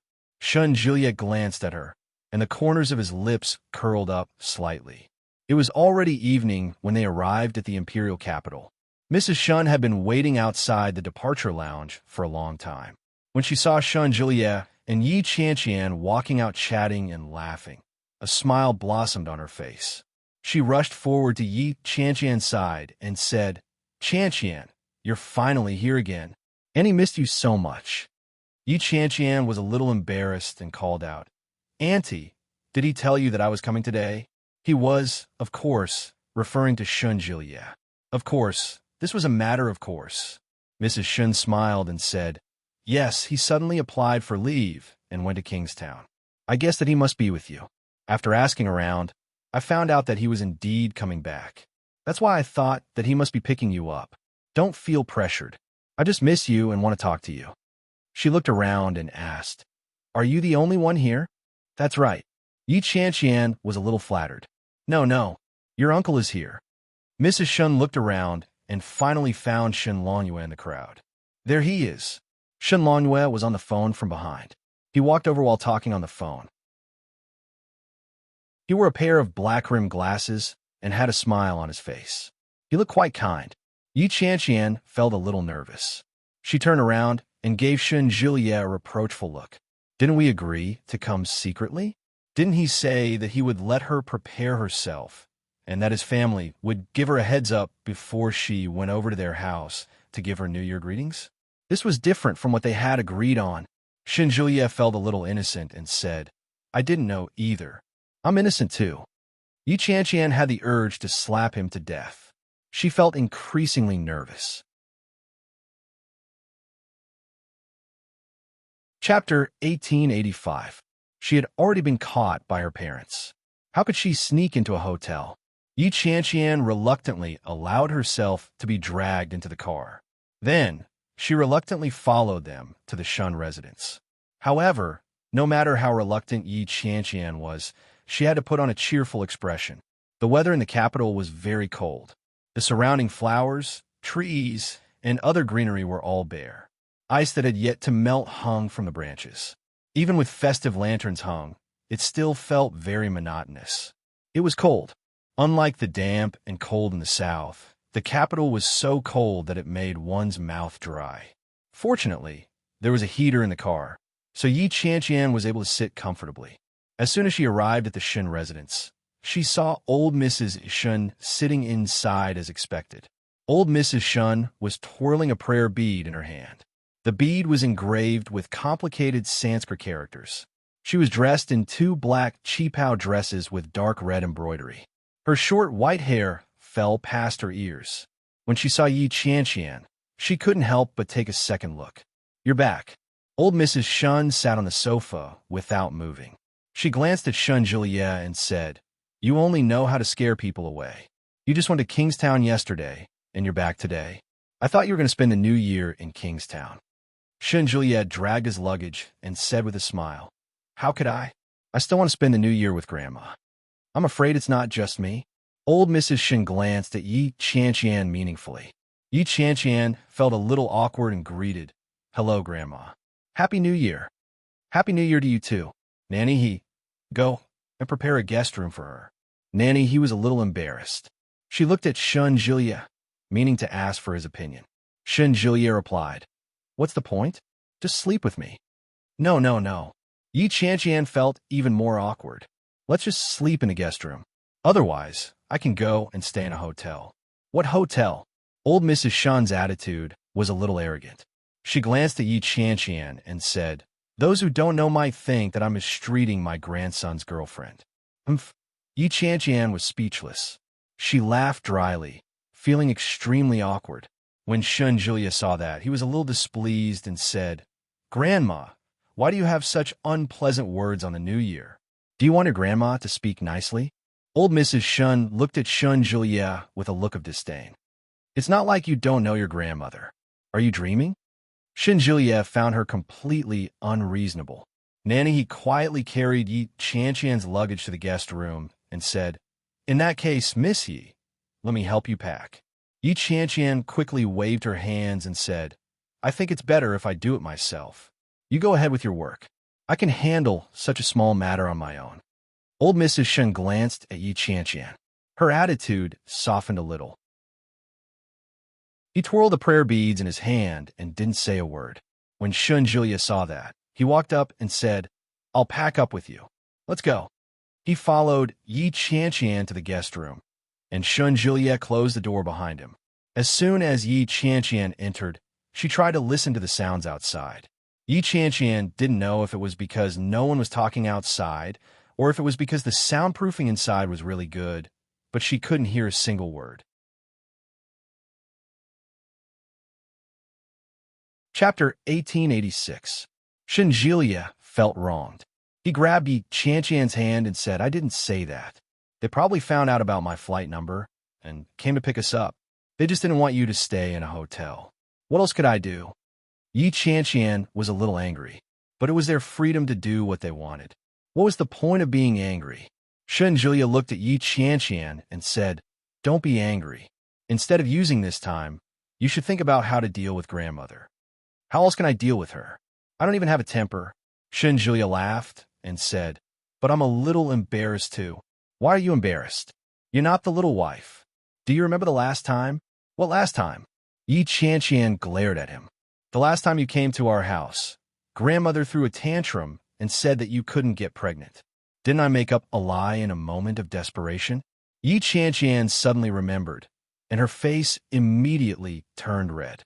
She looked at Shun Julia with wide eyes and said, "Yes, you said I was pregnant the last time. Now what about pregnancy?" Yi Qianqian looked at her flat belly and felt so embarrassed that she wanted to find a hole to hide in. "No wonder. I felt that grandmother had been looking at me, and so had Nanny he. It was weird. I didn't expect it. Sob, so embarrassing." Julia saw her expression and couldn't help but laugh. He said, "Take your time. There's no rush. Actually, I confessed to grandmother a few days ago." Qian looked up and widened her eyes. She said angrily, "You played me." As she spoke, she was about to hit him. Julia held her hand. There was a smile in his eyes, and his gentleness was unspoken. "It's just a child. Let's take it slow." Actually, grandmother already relented a few days ago. Relented? Qian was a little confused. What did he mean? "Didn't you notice that grandmother wasn't as harsh when you came this time?" Qian laughed when she heard that. "I really didn't." Julia nodded her head helplessly and said, "You'll slowly realize that grandmother has actually given up." "Hey, old Shun." Qian hugged Julia's waist and looked aggrieved. "Do you think we're going through a trial? Why are there so many things blocking the way when I want to be together? It makes me wonder if God is jealous of my beauty." Julia burst into laughter. "Don't worry. God isn't just jealous of your beauty." Qian was delighted to hear that. "Does that mean that you admit that I'm pretty?" No. I suspect that God appreciates your shamelessness. That's why he's giving you some practice." Qian's face darkened. She pushed him away and said, F*CKU. Julia laughed out loud. He couldn't help but reach out to hold her chin and press her face down. When his lips touched hers, he felt a sense of satisfaction and excitement that was hard to contain. Julia slowly pressed her against the door and gently pried open her pearly white teeth. He stirred them delicately and delved deeper. After more than 4 months apart, their feelings for each other had deepened, and their longing for each other had deepened. No matter how many difficulties there were in the middle, he managed to overcome them. There was no reason for him to give up at the last moment. Was there? Qian narrowed her eyes. She couldn't help but hug him and respond gently. Chapter 1887. Julia's palm was a little cold, and Qian shrank back. Julia seemed to have sensed it too. He retracted his hand, held her waist, and lifted her up. Qian gasped. Before she could react, Julia had placed her on the bed. Because no one was staying in the room, the bedsheets, quilts, and pillows had been put away. There was only a mattress on the bed. Qian felt a little strange, but Julia didn't feel it. He pressed his body against hers, ran his fingers through her hair, and kissed her lightly. Qian squirmed and turned her head away. Panting slightly, she said, "Make the bed." "Yeah." Julia was a little reluctant. Qian gently pinched his waist, and Julia reluctantly stood up. There were clean bedding in the cabinet. After Julia removed it, Qian took it from him and opened the dustproof bag. Julia removed the dustproof cloth from the other furniture in the room. After that, both of them were quite busy. After much effort, they finally finished making the bed sheets, putting in the quilt and pillows. Qian was covered in sweat. There was heating in the north. Qian hadn't even taken off her down jacket since she entered the room. After busying himself, his face was flushed red from the heat. She unzipped her jacket, but it was still hot. She took off her sweater, leaving only a white, tight-fitting, long-sleeved t-shirt on her upper body. Suddenly, she caught a glimpse of a pair of ferocious eyes in the mirror not far away. Qian made up her mind. As soon as she turned around, she was pounced on. Qian reached out her hand, but before she could struggle, she was pressed down on the bed. Julia bit down on her mouth like a wolf. His big hands moved up and down. Just as he lifted the hem of Qian's shirt, she heard a knock on the door. Qian's eyes flew open. She made up her mind and pushed Julia hard. Julia looked at the ceiling helplessly and sighed. He straightened his clothes before standing up to open the door. Old Mrs. Shun stood at the door and looked at Julia. "It's time for dinner." "So early?" Julia began to suspect that the old lady was deliberately there to cause trouble. When old Mrs. Shun heard that, she snorted and said, "It's getting late. It's already 5:50 p.m. If it weren't for the fact that I don't think you can finish in 10 minutes, I wouldn't have come to call you." Julia was stunned when he heard that. His face darkened as he asked, "Grandma, what the hell are you up to this time?" Yi Qianqian, who was hiding in a corner, blushed when she heard that. "What can I do?" The old lady snorted. "I just saw that you guys stayed in there for so long. You must not have finished cleaning up the house. You can't finish it in 10 minutes. You can clean up after eating." Shun Jilia was speechless. He had thought. Yi Qianqian's face turned even redder. She shut her eyes tightly and looked embarrassed. Damn it. She thought the old lady knew what they were doing. How embarrassing. Shun Jilia pursed his lips and replied, "Got it. Let's clean up a little longer." Hurry up." After saying this, the old lady turned around. Yi Qianqian had already put on a sweater. When she looked in the mirror, she realized that her lips were a little swollen. She licked them a few times and rubbed them. She tried to look as natural as possible. It's time for dinner. Chapter 1888. I said it's time for dinner. Why are you still lying down? Get up. Yi Qianqian tugged at him. Grandma seems to be very powerful. I'm a little scared. What's there to be scared of? Shun Jilia lay on the bed, feeling a little bored. Wouldn't it be better to spend some alone time in Kingstown? I can't do anything now. It's too cruel. Yi Qianqian didn't know what he was thinking. She looked around and said, "How did Grandma know? Did she put a surveillance camera or something in the room?" Shun Jilia laughed and said, "How could that be possible? My grandmother isn't that perverted." But why did she knock on the door so suddenly? It's a coincidence, a coincidence. Shun Jilia got up and looked at Yi Qianqian with a helpless expression. How can you have such a big imagination? You can magnify everything. I have to give it to you. Yi Qianqian pouted and said, "But this is too much of a coincidence. I think this kind of coincidence is too scary." Of all times to knock on the door, it had to be at such an indescribable time. Of all times to call for dinner, it had to be 10 minutes in advance. Yi Qianqian felt a little uncomfortable thinking about it and said, "Old Shun, yes, I don't think it's appropriate for me to stay in your house without an official title." Shun Jilia stared at her with amusement in his eyes. At the same time, there was a hint of menace in them. Yi Qianqian felt a little uncomfortable under his stare and said, "I don't think it's appropriate. Why don't I? Grandma is actually a very good person. Now that she's finally relenting, you shouldn't shrink back." Shun Jilia sighed softly. If you shrink back now, it'll only worsen the good signs. But what could she do? She always felt that the old lady was too mysterious. If she let him stay here alone, would he see a ghost in the middle of the night? Or perhaps a ghost would press down on him. That would be terrible. Yi Qianqian was a little hesitant. Shun Jilia reached out and pulled her over. He said softly, "All right, don't think about it anymore. It's not a big deal. You're just too nervous." Yi Qianqian didn't believe him. "Is that so?" Shun Jilia gave her a look of certainty and said seriously, "Of course it's true. Let's go for dinner." Can I wear this?" Yi Qianqian was wearing a mint green turtleneck sweater, which looked quite warm. "But if I don't wear a jacket, will I look weird?" Shun Jilia didn't mind. "It's our home. It's nothing. Didn't Grandma like you a lot in the beginning? Don't be nervous. Mom and Dad have a good impression of you." "All right," Yi Qianqian replied. She finally relaxed a little. Shun Jilia stood up and said, "Later on, if you don't know how to speak properly, don't speak.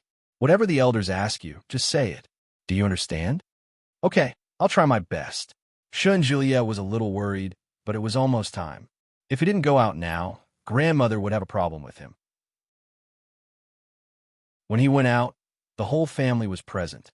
Shen Luo and seemed to have just returned from a trip. He was still wearing his jacket, and it looked a little damp. When she saw Yi Qianqian, she didn't immediately recognize her as the girl who had been holding Shin Manting's cell phone. He smiled and nodded, saying hello. Chapter 1889. However, Shun Jilia couldn't help but take another look at Yi Qianqian's face. He was slightly surprised. She looks so much like Yi Yu. So that's what Shun Jilia likes. Call me Big Brother. Shun Jilia hugged Yi Qianqian from behind and smiled brightly. When Shun Luo and saw Shun Jilia's expression, he laughed and said in a low voice, "Idiot." "Hey, what do you mean by idiot?" Shun Jilia hugged Yi Qianqian and gave him a kick. My wife is here. Watch your words. Shen Luo and reached out to unbutton his coat, took off his coat, and hung it up. When he heard what Shen Luoan said, he gave him a sidelong glance and snorted. He tugged Yi Qianqian into the kitchen to wash her hands and said, "Let's go." Ignore him. Yi Qianqian didn't want to bother with him at first, especially after she found out about what had happened between him and Shenmanting. She didn't like him at all. Fortunately, she had only seen him a few times. Yi Qianqian had seen Yi Yuyu from afar when they were still husband and wife. Later, after Yi Yuyu had divorced him, Yi Qianqian had met him once or twice, but they didn't interact much. However, Shen Luo and Yi Qianqian didn't like the fact that Shun Manting had run away from home. When she saw that Shen Luo and was ignoring her, she felt relieved. They washed their hands and went to the table. The Shun family sat together. It's the new year. It's a blessing for our family to be able to gather together and have a meal together. Shen Longyue smiled and looked at his family with a satisfied look. Shen Longyue looked at Yi Qianqian and said, "Qianqian, I don't know what you like to eat, but your aunt prepared a few home-cooked southern dishes for you." She even went to a southern restaurant to learn how to make soup. It took her a few days to learn. Try it. Yi Qianqian was flattered. When she heard that, she instinctively looked at Mrs. Shen. Mrs. Shen looked a little embarrassed and said, "No, I'm just interested. Don't listen to your uncle. But try it, it should taste good." Yi Qianqian was moved. She had thought that the Shun family would not welcome her. She did not expect that Mrs. Shun would do this. Was it really as Shun Julia had said? Was she just too nervous? Mrs. Shun took a bowl of soup and filled it for Yi Qianqian. Yi Qianqian quickly took it from her and said, "Thank you, Annie." "Qianqian, how do you celebrate the New Year in the South? Is it different from ours?" Shen Longyue asked. Yi Qianqian didn't know how the New Year was celebrated in the capital, but she knew how the New Year was celebrated in her hometown. When she heard that, Yi Qianqian felt a lot more relaxed. She slowly began to talk about the customs of her hometown. She didn't know if Shen Longyue and Mrs. Shun were really interested or if they were pretending to be focused, but they seemed to be quite serious. Shen Luo and looked at Yi Qianqian and seemed to be thinking about something. Suddenly, he nudged Shen Julia and asked, "What's your girlfriend's name?" Shen Julia was a little confused. He looked at Shen Luo and asked, "Didn't you know her before?" Besides, he often talked about Yi Qianqian at home. No matter what, it was impossible that he didn't know her name, right? "I didn't pay attention. I forgot." That's right, this person doesn't care about anything other than what he's interested in.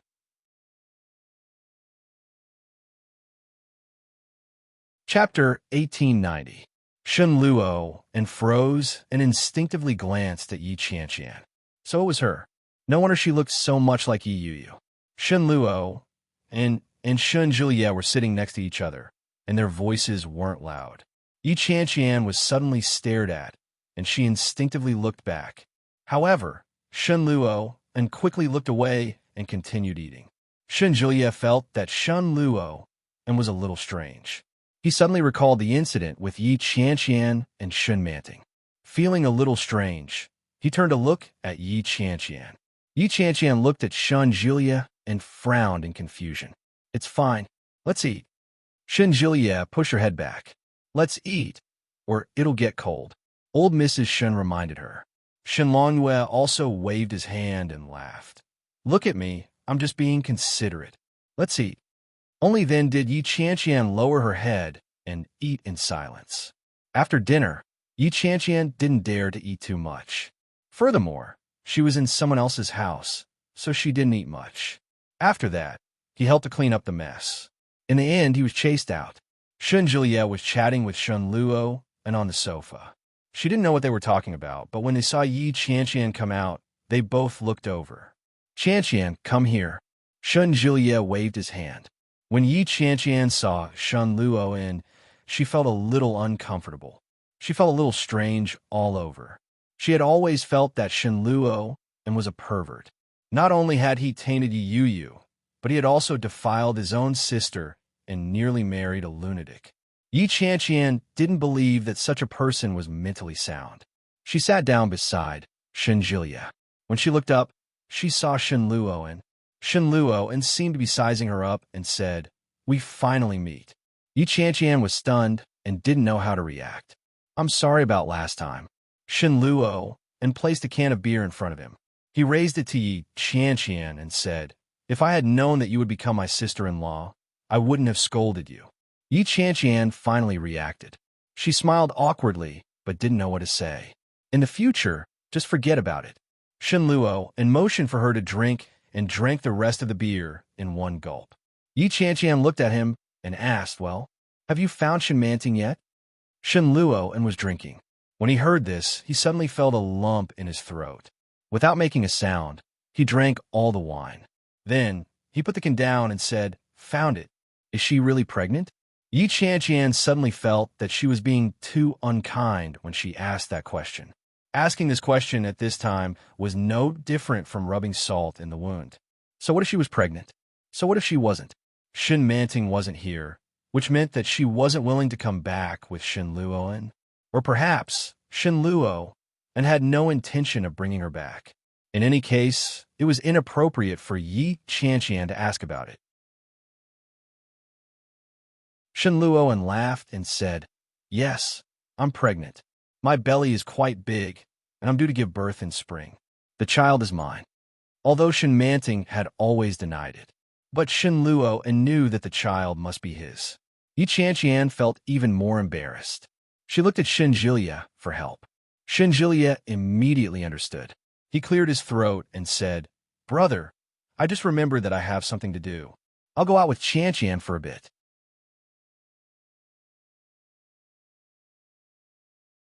Chapter 1891. Shen Luo and appeared to be smiling.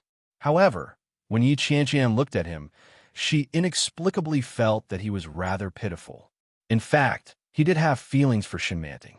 Yi Qianqian smiled at him and said, "Well, thank you, big brother." Shen Luo and was older than her. Even if she wasn't with Shan Julia, it wouldn't be too much for her to call him big brother. When he heard Yi Qianqian shout, he chuckled and nodded his head. "Go ahead." Shen Julia returned to his room to retrieve their jackets before he led Yi Qianqian out. The two walked out of the street and were surrounded by familiar neighbors. Regardless of whether they were young or old, when they saw Shan Julia, they would nod and greet him. Yi Qianqian could tell that Shan Julia was quite popular. Old Shan. Shan Julia looked at her with a puzzled expression and raised his eyebrows slightly. Yi Qianqian thought for a moment and asked, "Have you seen Shen Manting until now?" "No." Shan Julia was very honest. He shrugged his shoulders and said, "I don't know how my brother found her, but she refused to come back with my brother. She stayed in the village with a big belly." "In a small village?" "Yeah, in Jiangnan. I heard that he's working as a private tutor or personal assistant. I'm not too sure, but it doesn't seem too difficult. He's just alone, and he doesn't seem to have anyone to take care of him." Yi Qianqian nodded. "She was pregnant at Lily's wedding, wasn't she?" "Probably. It's been so long." Shen Julia stopped in front of a river and looked at its surface. It was hard to tell what he was feeling. He slowly said, "I just don't understand. She already knew she was pregnant. Why did she run away? Since you don't like my brother, why don't you abort the child?" Yi Qianqian looked at the puzzled expression on Shen Julia's face. She seemed to have an inkling of what was going on, but she wasn't sure. Leaning against the railing by the river, Yi Qianqian looked out at the river. "A painter once told me about this." Shen Julia looked at her. Under the hazy night sky, the yellow streetlights shone on Yi Qianqian's face like a painting. Yi Qianqian turned around and looked at Shen Julia. She slowly said, "She said that pregnant women are brainless. They are rational, but they have been brainwashed by the idea of becoming mothers for the first time.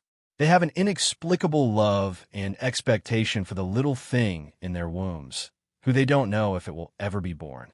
Yi Qianqian looked at Shen Julia. Shen Julia raised his eyebrows slightly and nodded. Most of the patients he received were women. Shen Julia could more or less empathize with her feelings. But he knew Shen Manting very well. He had always thought that Shen Manting was rational and decisive. Could it be that Shen Manting had once kept the child because of her sentiments as a saint? Shen Luo and seemed to understand, but at the same time, he didn't. Yi Qianqian looked at the surface of the river and sighed. It's so cold. Shun Julia hugged her from behind and whispered, let's not go home tonight. Shall we sleep outside? Yi Qianqian turned back to look at him in surprise. When she saw his amber eyes, she seemed to have seen through his intentions. Won't Grandma have any objections? Well.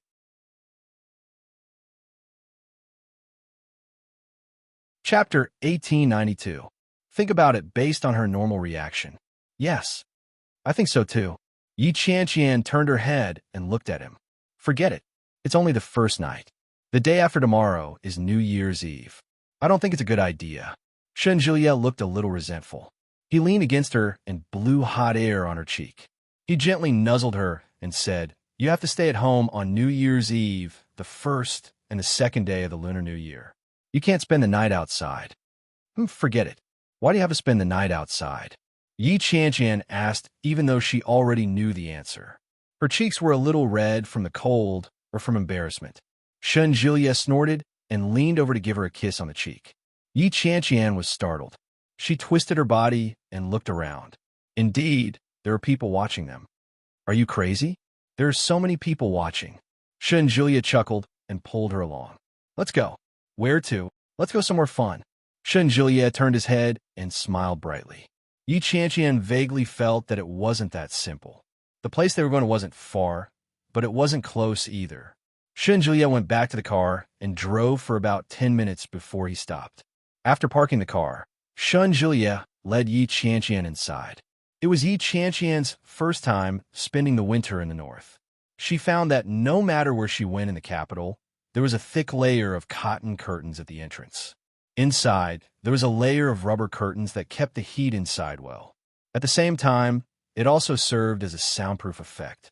Shun Julia led Yi Qianqian inside and found that it seemed to be a late-night snack shop. There weren't many people inside, but looked very lively. When they saw Shun Julia walk in, a group of people looked over. Oh, old Shun is here. Come. I was just worried that my luck wasn't that good. Come sit down and take my place. How can I take your place? I don't want to play anymore. Old Shun, come sit here. Oh, you brought a pretty girl with you. Is she your girlfriend? There were many people, but it didn't seem chaotic. Everyone looked very clean, but the atmosphere was noisy like a card game. Shun Julia led Yi Qianqian inside. Faced with the stares of the people inside, he put his hand on her neck and said, why are you playing cards? Call your sister-in-law. Ah, it's really a girlfriend. She's so pretty. Wow, old Shun, where did you get her? Tui, how can you talk about your brother like that? You should be asking him where he picked him up from.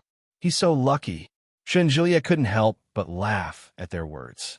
He scolded them with a smile. Get lost. She has a good eye for talent. She fell in love with me at first sight. It can't be helped.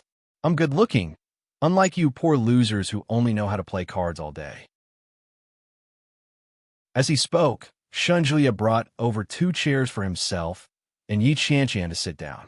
Yi Qianqian had never met Shun Julia's friends. He had met his colleagues a few times, but they were just colleagues in Kingstown. It was a completely different concept from friends. There were about 6 or 7 of them. They all looked to be in their 20s or 30s. Their beer bottles were all over the place, and some of them had very red cheeks. But looking at them, they all had serious looks on their faces. Indeed, birds of a feather flocked together. Even his brother seemed like a good person. Hey, you're so arrogant now that you have a girlfriend. Don't think that I won't dare to beat you up just because your girlfriend is here. Huh, stop fooling around. Old Shun, aren't you going to introduce us? I'm Shun Julia. Shun Julia patted his chest. Get lost.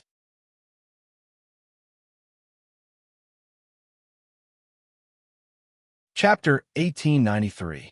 Yi Qianqian smiled and watched them bicker with each other. Hey, who's here? A familiar voice came.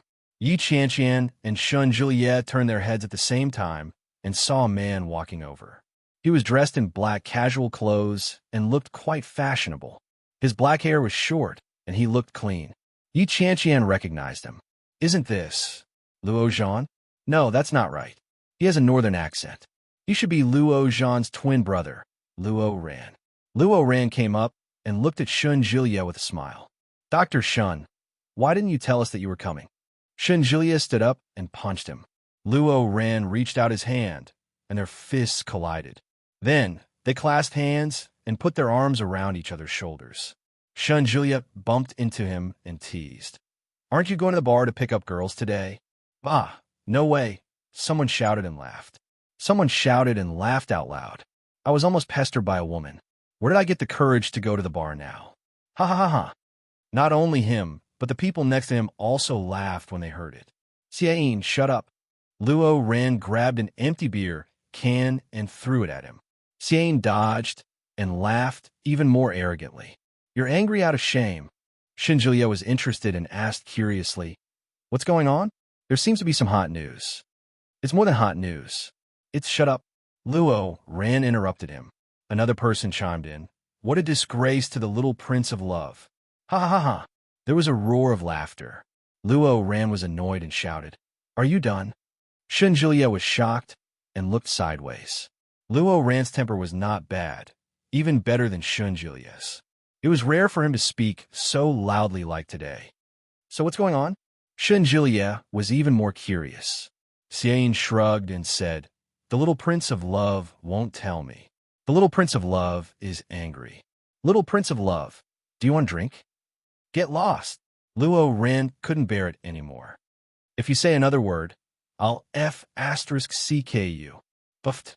No one knew who laughed first, but the scene that had just quietened down with great difficulty burst into laughter again. When Yi Qianqian saw the defeated look on Luo Ran's face, she could almost imagine how proud Luo Ran was when he was surrounded by them. That was why they were hitting him when he was down. Shun Jilia opened a bottle of wine and took a sip. He chuckled and teased. What goes around comes around. Shut up. Luo Ran turned his head and gently punched him on the shoulder. Aren't you going to introduce us? I was going to introduce her, but you interrupted me. Shun Jilia put on an innocent face and put down the beer can. My woman, Yi Qianqian. Yi Qianqian smiled and said, Hello, everyone. My name is Yi Qianqian. Hey, she's quite pretty. Why is she a good match for Shun Jilia? Bah, it's better than being with you. At least old Shun is still a virgin. Yi Qianqian couldn't help but burst out laughing. She gave Shun Jilia a strange look. Shun Jilia picked up a few melon seeds and threw them at her. With a dark face, he said, Shut up. Oh, I've put in a lot of effort to prove your innocence in front of your girlfriend, but you threw them at my face. Is there any justice in this world?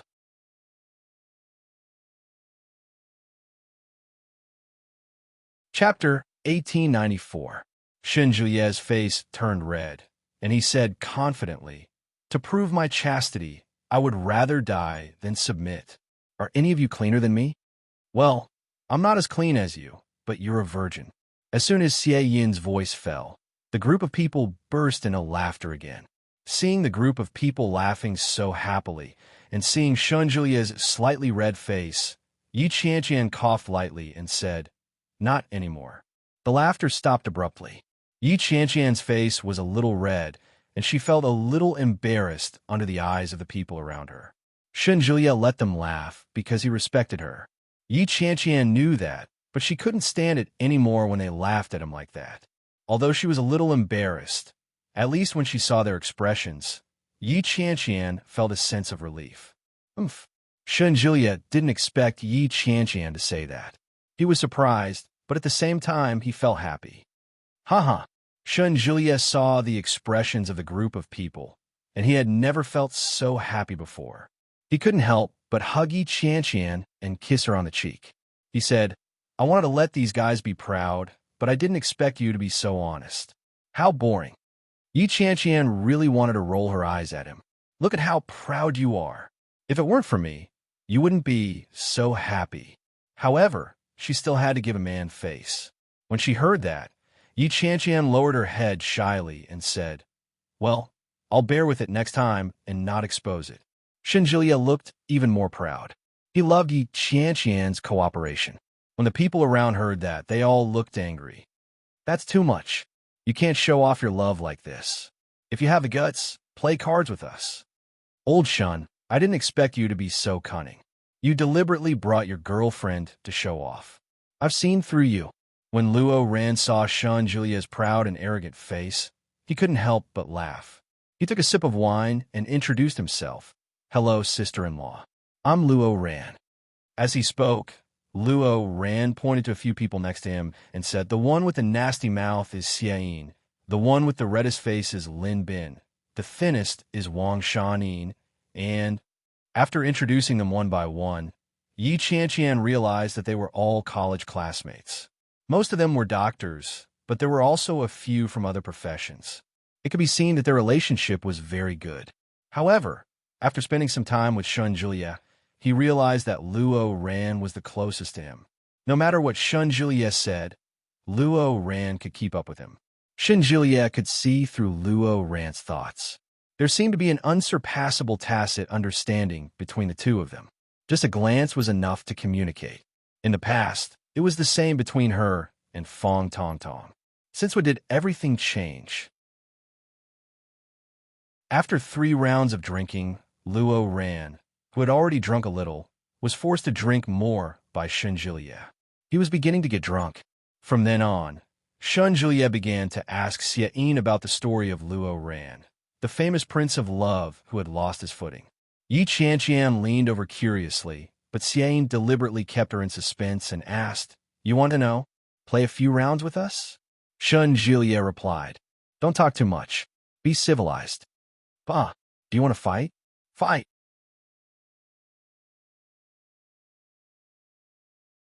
Chapter 1895. Shun Julia knew there must be more to it than meets the eye. Yi Qianqian's interest was piqued when she heard that. Xiayin smiled and said, That's not the point. The point is that the lady boss seems to have been paying attention to our little prince of love for a long time. The reason why she hit it off with Luo Ran last time is probably because she's blind. She's really blind to fall for Luo Ran, Shun Julia said. Yi Qianqian blinked and said, I think Luo Ran is quite handsome. Handsome? Shun Julia glanced at Yi Qianqian. Yi Qianqian stuck out her tongue and didn't say anything. Xiayin chuckled and said, His looks are impeccable, but the number of women Luo Ran has slept with must be more than the number of men you've met. He goes to all kinds of nightclubs every day to date women. Can you imagine what kind of woman would fall for him?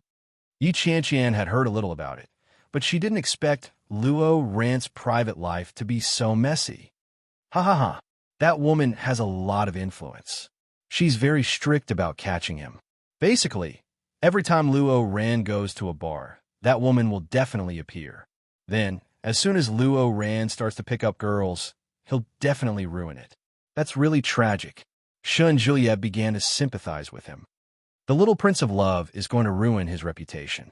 Xiayin shrugged, opened a bottle of wine, and handed it to Shun Julia. Come play cards. Well, I think we should call it a day. Shun Julia got up and stretched. I have to go back early. Xiayin seemed to have expected it. He sneered and said, I knew you were this kind of person. So, there's more to come. Hearing that, Shun Julia immediately sat down. He moved his stool over and asked, How much do you want to bet? Yi Qianqian was speechless. Almost everyone was drunk, and the game changed from the original bullfight to golden flower and fight the landlord.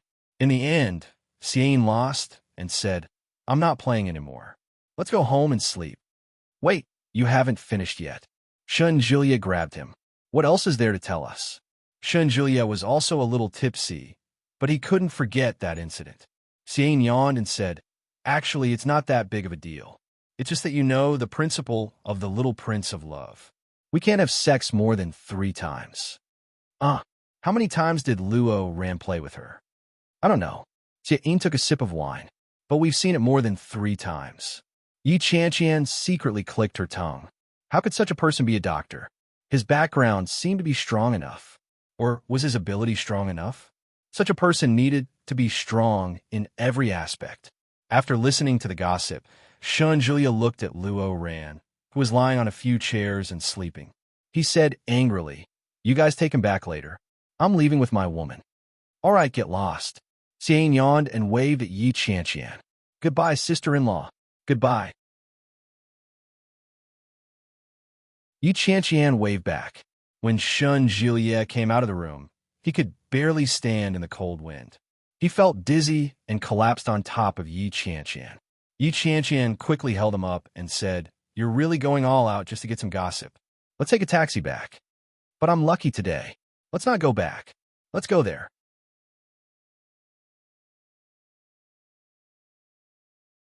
Chapter 1896. Yi Qianqian was silent. She gritted her teeth and pinched his waist. Shun Jiliet shrank back, and the weight of his body fell even more toward Yi Qianqian. "You've had so much to drink, yet you're still so frivolous." Yi Qianqian's cheeks were red. "Be careful of sudden death. Give me the car keys." "No, walk over." Shun Jiliet buried his face in the crook of her neck. His words reeked of alcohol. "I just don't want to ride in the car anymore. I feel like I'll puke to death if I do." Yi Qianqian turned her head away in disgust and said, "Get lost. You stink." "I don't want to take the car," Shun Jiliet said coquettishly. "Let's go." Yi Qianqian pursed her lips. In the end, she still half supported him as they walked toward the hotel. After getting a standard room, Yi Qianqian politely declined the waiter's request for help. She helped Shun Jiliet into the room and finally found the room. She opened the door and threw him onto the bed. Shun Jiliet was thrown to the ground, and he almost vomited. He opened his eyes and looked at Yi Qianqian. His vision blurred. With a look of disgust on her face, Yi Qianqian stepped forward to help Shun Jiliet take off his coat. She then went to boil a pot of water for him. There was fruit juice in the fridge.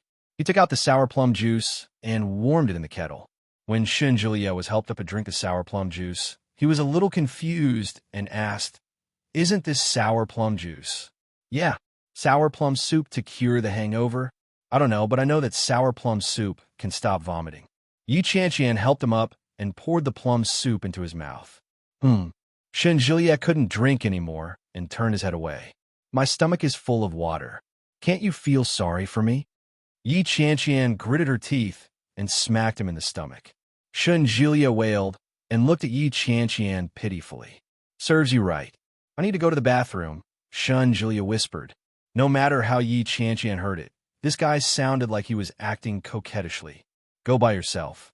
What if you fall?" "So what if you fell? Why did you drink so much?"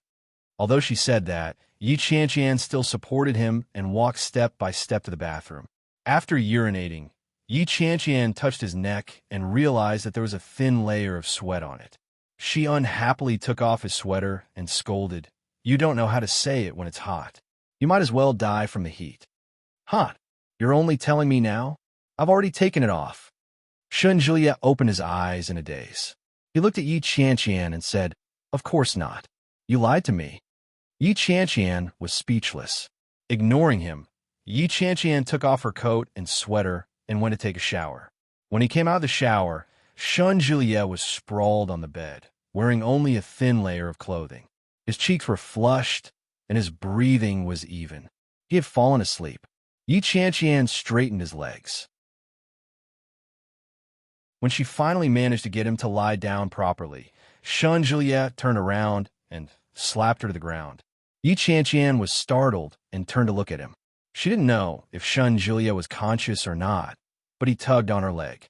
His entire body was like a buckle, and he locked her firmly in his arms. Yi Qianqian felt a little chilly and pushed him away. "The blanket is under you. Get up." Shun Jiliet nudged her. The smell of alcohol was strong. Yi Qianqian looked away in disgust and struggled with all her might. Not only did she fail to break free, but she was also pinned down by Shun Jiliet. Then, the smell of alcohol was forced into his mouth. Yi Qianqian frowned and looked away. "Shun,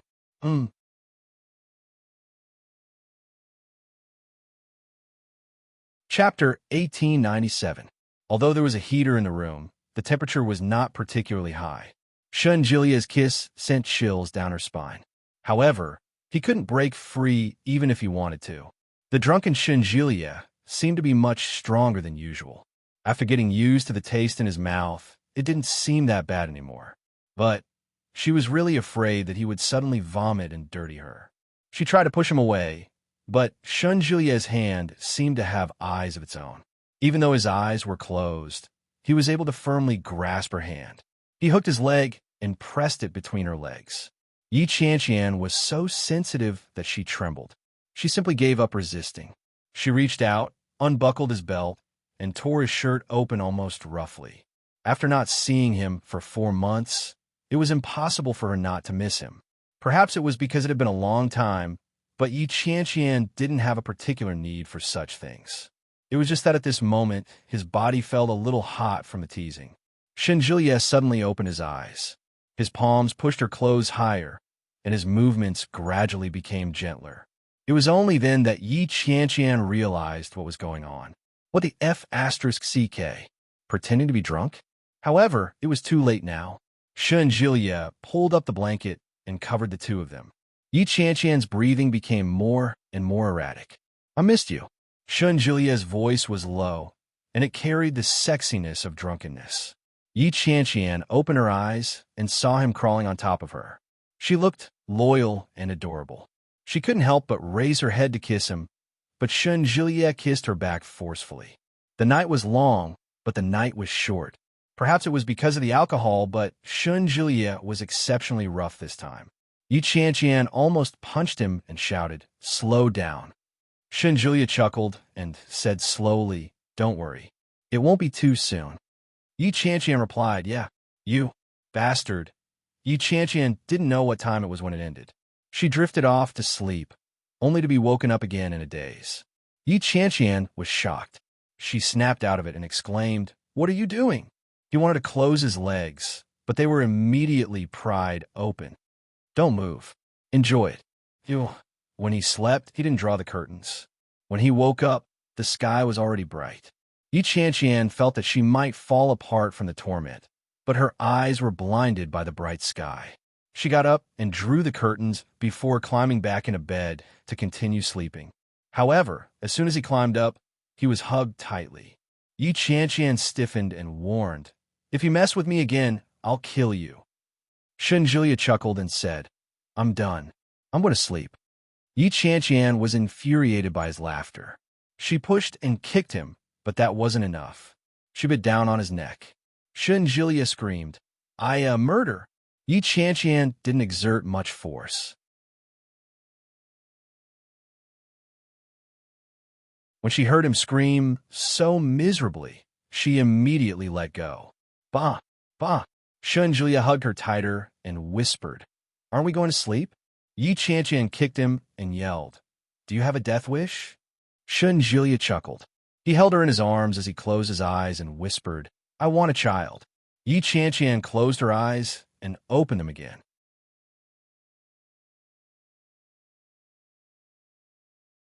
Chapter 1898. Shen Juliet's voice was very low, and he sounded very sleepy. Shen Juliet's eyes were half closed, and his breathing was even. She turned her body slightly and hugged his head. She whispered, "Actually, it's not that important whether we get married or not. It's just a certificate. It's no big deal." Shen Juliet didn't open his eyes. He silently moved closer and hugged Yi Qianqian tighter. Yi Qianqian continued, "Although we're not married yet, what's the difference between us and those who are married? Yes, there's no difference. We'll still be together. We'll still eat and sleep. We'll do whatever married people can do. Getting married isn't just for the sake of making love."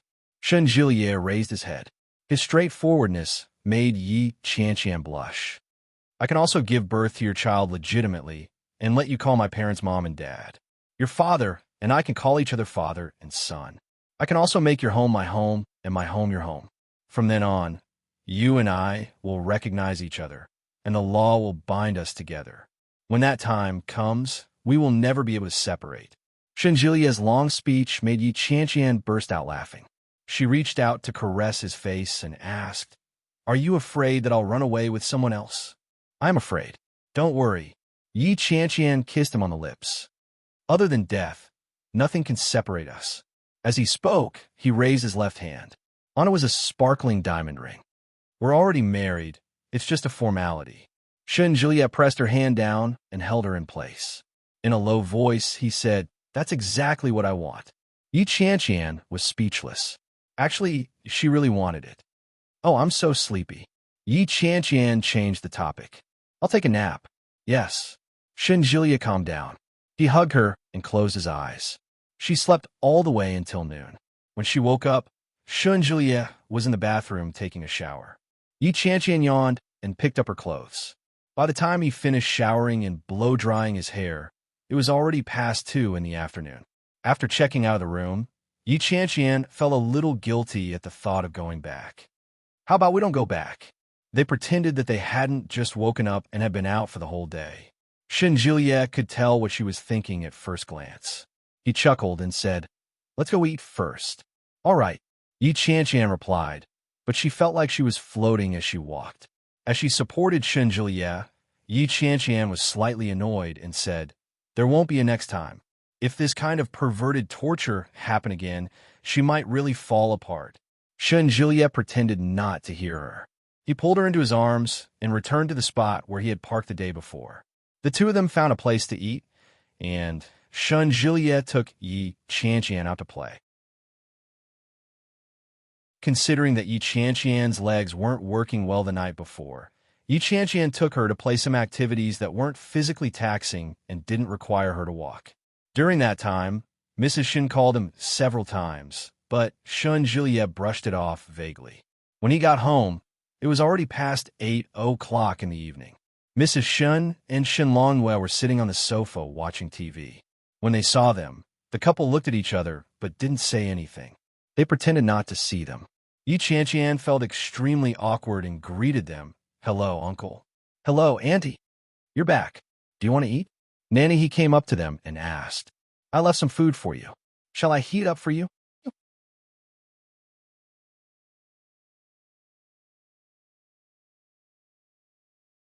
Chapter 1899. Okay, let's heat it up. We haven't eaten yet. It had been a while since he had eaten in the afternoon. When Nanny he heard that, she turned and went into the kitchen. Shenjilia led Yi Qianqian to the sofa and sat down. Mrs. Shen glanced at Shenjilia and said, "Your brother went to look for Manting." "Huh?" Shenjilia was surprised. "What did you go there?" "This afternoon. I heard that Manting isn't in good health. It's the new year, so she abandoned her home and went to look for that woman." The old lady's unhappy words were heard, and it sounded like she was very angry. When Yi Qianqian heard the old lady's voice, she subconsciously turned her head to look. Old Mrs. Shun was in her pajamas. She glanced at Yi Qianqian and said, "You're finally back. I thought you were going to kidnap my grandson." Yi Qianqian felt a little awkward. She looked at the old lady and greeted, "Hello, Grandma." Shenjilia wasn't happy to hear that. He interjected, "If anyone's going to kidnap someone, it should be me. How can a grown man like me be kidnapped?" "Humph." Old Mrs. Shun sat down and said, "Julia, don't go out all day. It's the new year. Stay at home. I'm just going out to play. I'll bring Qianqian to meet my brother. Everyone says that Qianqian is very pretty. Beauty can be used to make a living." Old Mrs. Shen glanced at Yi Qianqian. "It's not enough to be pretty. You have to be virtuous. My wife is very virtuous. She knows how to do housework and cook. She's very good at it," Shenjilia said proudly. She felt a little guilty. In reality, when they lived together, Shenjilia was the one who did the work. Old Mrs. Shen didn't know that. She believed him without a doubt and said, "As long as you like it." "Of course, I like it very much." "Julia, it's time to eat," Nanny he called out. "All right, let's go eat." Shenjilia pulled Yi Qianqian up, and the two of them sat at the table together. The food was delicious. Yi Qianqian held her chopsticks and glanced at Shenjilia. Shenjilia looked at her at the same time. They stared at each other for a while before they both burst out laughing. Yi Qianqian lowered her head silently. Her heart felt like it was filled with honey. "As long as you like it. Of course I love it." Connecticut. The weather was cold, but the Lee family's old residence was very lively. There were doctors in civilian clothes coming and going, and everyone in the Lee family was smiling. "Northbound! Northbound!"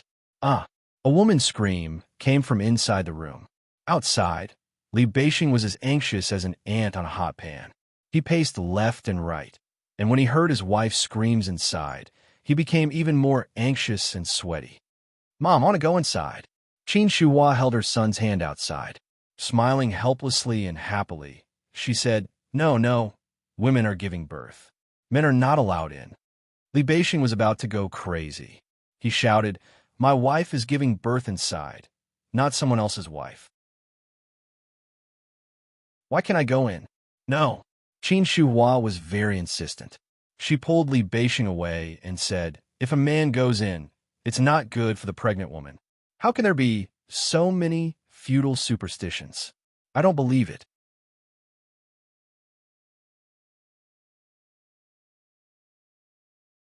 Chapter 1900. Li Xiqing glanced at Li Beixing and said, "Why are you so agitated? Your wife is worried about you in there." When Li Beixing heard this, he was exasperated. He gritted his teeth and said, "It's easy for you to say that. It's not like your wife is giving birth. Of course you're not anxious. Let's see how your wife looks when she gives birth." Li Xiqing shrugged and said, "It's not like my wife hasn't given birth before. She even gave birth to two. Now that she's only giving birth to one, it will definitely be easier than the first time." As he spoke, his face was filled with pride. Li Beixing was annoyed when he saw his smug look, so he simply stopped looking at him and sat on the stool that Lu Sa had brought over at the door of the room. Qin Shuhua was still worried. She stood where she was and stared at Li Beixing, afraid that he would slip in if she wasn't careful. Sitting on the sofa, Li Xiqing glanced at her belly. It wasn't big, not even as big as when she was pregnant with Desu and Ursu for more than 7 months. So, it shouldn't be that painful, right? In fact, Li Xiqing was not sure. Arguing with Li Beixing just now was just him being stubborn. Only the heavens knew that this was the first time he was truly witnessing the birth of his own child. Desu and Ursu had grown up, and Li Xiqing owed them 4 years. As for this child, he had to take good care of him until he grew up. When Li Jinan saw how focused Li Xiqing was, he called out, "Second brother." "Yes?" Li Xiqing looked up. "Nervous?" Li Xiqing pursed his lips and said, "No." "But why do you look so nervous?" Li Jinan teased. "What's there to be afraid of? It's not the first time second sister-in-law has given birth." Glancing at him, Li Xiqing decided not to talk. Su Qianxi also felt his nervousness. She reached out and gently comforted the back of his hand, saying, "It's okay. Giving birth is actually not very painful." After all, Su Qianxi had a difficult delivery last time. After the natural birth failed, anesthetics were applied, and the child was cut out. It was very painful, but she could not remember exactly how painful it was. F***CK. Li Beixing suddenly shouted, "What kind of stupid rule is this? You can't go to the hospital during the new year, and you can't go to the hospital when you're giving birth. What's the point of having a hospital then?" Both Qin Shuhua and Lu Sa laughed at his words. Lu Sa said, "Young people just can't keep their cool. Young mistress is doing fine now. The doctors have prepared all the equipment. When we gave birth, it was really miserable. We couldn't go to the hospital all year round, and the equipment wasn't as advanced as it is now. Think about how much we suffered." "That's right. When your mother gave birth, she hired a midwife at home." Qin Shuhua was a bit angry, but she was also looking forward to it. She said, "I don't know if Manyu's child is a boy or a girl. It would be great if it's a girl." In your dreams, Old Master Li slowly walked out of the room with the help of his walking stick. It has always been difficult for the Li family to have a daughter. It's not like you don't know that. It had always been like this. In Li Xiqing's generation, Li Weiya was the only woman in the Li family. Later, Su Qianxi's belly worked hard and gave birth to a pair of twins, a girl. At this moment, the one in Xiao Manyu's belly was probably Xian.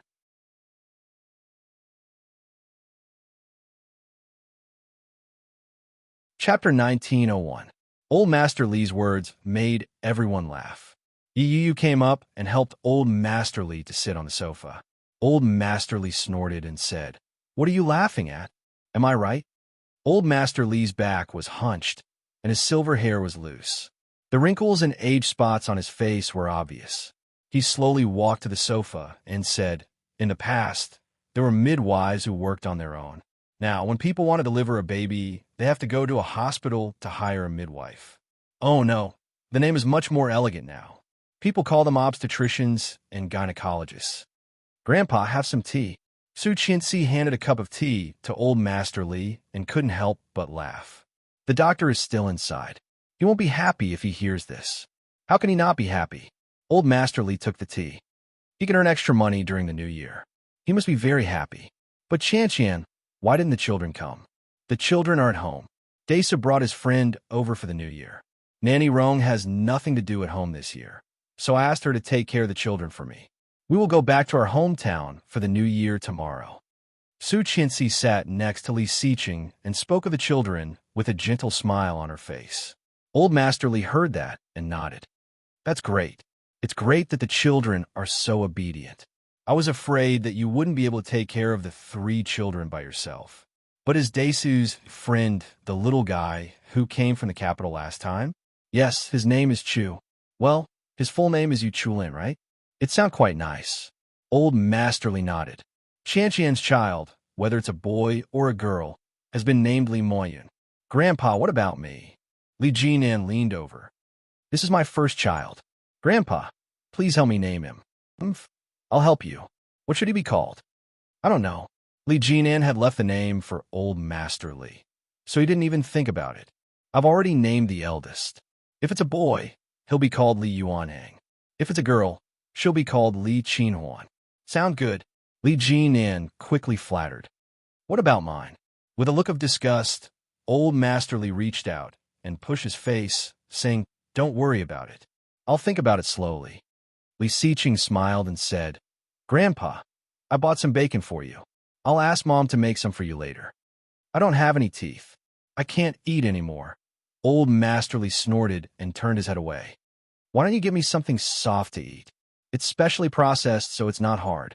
Su Qianxi interrupted. I've tasted it. It's very soft and melted in my mouth, but it still tastes very good. What's the point of that? The old man sighed. I'm old. Being able to live to this age is already a blessing. What else can I hope for? I have a house full of grandchildren, and everything else is perfect. Wow.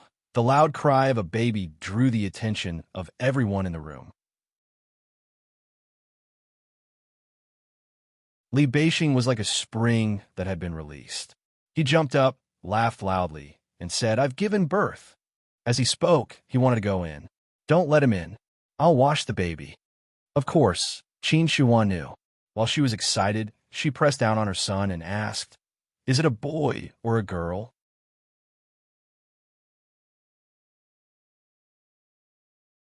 Chapter 1902. The doctor's voice made Li Beixing's heart, which had been on tenterhooks for a long time, relax.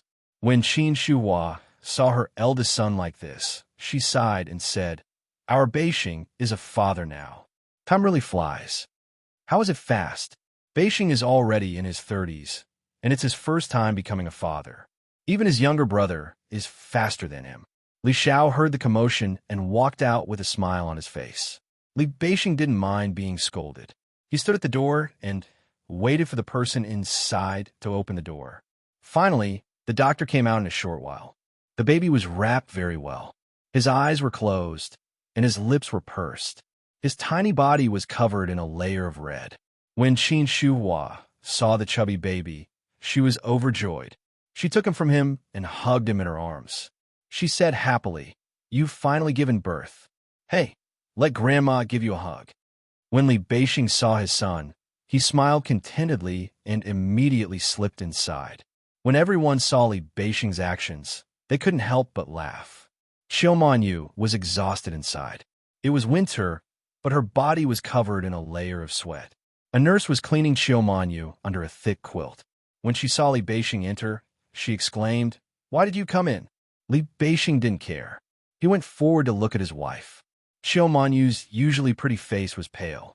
Li Beixing's heart ached as he said, It's been hard on you. Xiao Manyu opened her eyes and groaned weakly. Treat me better in the future. Definitely. Both Su Qianxi and Yi Yuyu were pregnant. The 3 brothers and sisters-in-law had all taken turns to give birth. The news had spread throughout the neighborhood. Qin Shuhua carried the chubby baby over to the sofa and said, He looks really good. He looks just like our Beixing. This was the first time Yi Yuyu had seen a newborn. She leaned over to take a look and didn't know what to say. Does he look good? When Su Qianxi saw Yi Yuyu's expression, she knew what was going on. She chuckled and said, "Babies are all wrinkled when they're born. They'll look better when they're all grown up." "He looks like an old man." Li Jinan didn't mince his words. He took a look and asked, "Is big brother coaxing sister-in-law inside?" "Umph, of course we have to coax her during childbirth." Qin Shuhua played with her grandson without looking up. When Qianqian gave birth to Daisu and Ersu, Siqing was not by her side. At that time, Qianqian stayed in the hospital for half a month before she was discharged. She did not have a man by her side. "This time, you have to make it up to Qianqian." Qin Shuhua glared at him. "Otherwise, even your mother won't let you go." Li Siqing was already feeling guilty. Hearing Qin Shuhua's words, he felt that he was lacking a lot. Holding her hand, he put on his lips and kissed it without saying anything. Su Qianxi's eyes softened as she whispered, "It's okay, as long as you're back." "I'm back. When our Mayan is born, I'll definitely make up for what I owe Daisu and Ersu." "How can it be made up?" Li Jinan glanced at Li Siqing. "The twins are very noisy." Yi Yu tugged at him and said, "Second uncle had no choice back then. What are you talking about him for?"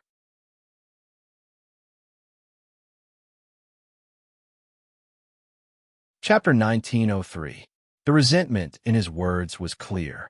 Li Jinan was simply feeling indignant on Su Qianxi's behalf. That was all. When Yi Yu heard that, she felt a little uncomfortable. What did Li Jinan mean by that? Although she didn't know what had happened back then, she had heard a little about it. After Li Siqing's death, one of Su Qianxi's best friends had come to woo her. What was even more frightening was that Captain Li had been very supportive of that person. If Su Qianxi hadn't been determined, she would have been poached away. Yi Yu didn't feel good when she thought of that. Su Qianxi had been a widow that year, and he hadn't been happy about it. Could he still be interested in her? Furthermore, this was her second marriage. Was Li Jinan hinting at something in his words? She instinctively glanced at Li Jinan, who quickly turned back to look at Yi Yu. Li Jinan didn't know what she was thinking. Confused, he asked, "Isn't that right, honey?" Yi Yu smiled and nodded her head.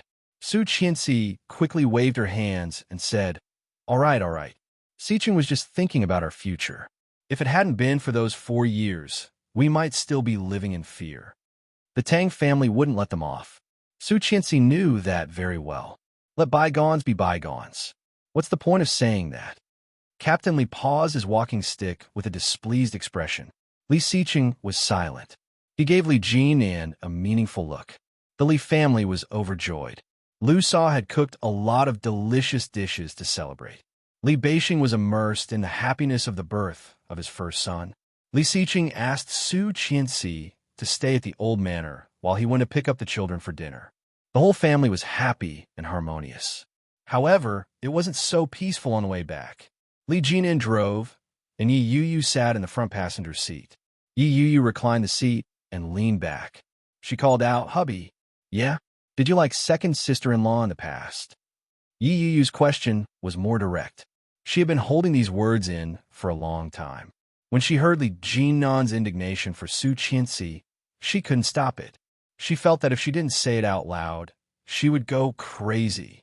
When Li Jinan heard that, he turned to look at her and asked, "Why would you ask that? Do you remember when my sister's friend, Lily, took us out to play?" It was a long time ago, and Li Jinan had no recollection of it. He glanced at Yi Yu and asked, "What do you think?" "At that time, I felt that you had a different feeling for your second sister-in-law. I always felt that you had a crush on her." Yi Yu had always been a straightforward person. When she spoke, she turned her head and stared at Li Jinan. Her fair face was filled with accusation, doubt, and sadness. Li Jinan hadn't expected Yi Yu to ask such a question. He was amused and replied, "Why would you think that? Second sister-in-law belongs to second brother. Why would I like her?" There had been a small spark, but before it could ignite, he had resolutely cut it off. Later, he only had respect for her. Li Jinan didn't even dare to like her as a friend, let alone have a crush on her. You're tuning into the Romance Rendezvous YouTube channel. We're so grateful for your support, and don't forget to subscribe to join us on this incredible journey through captivating stories.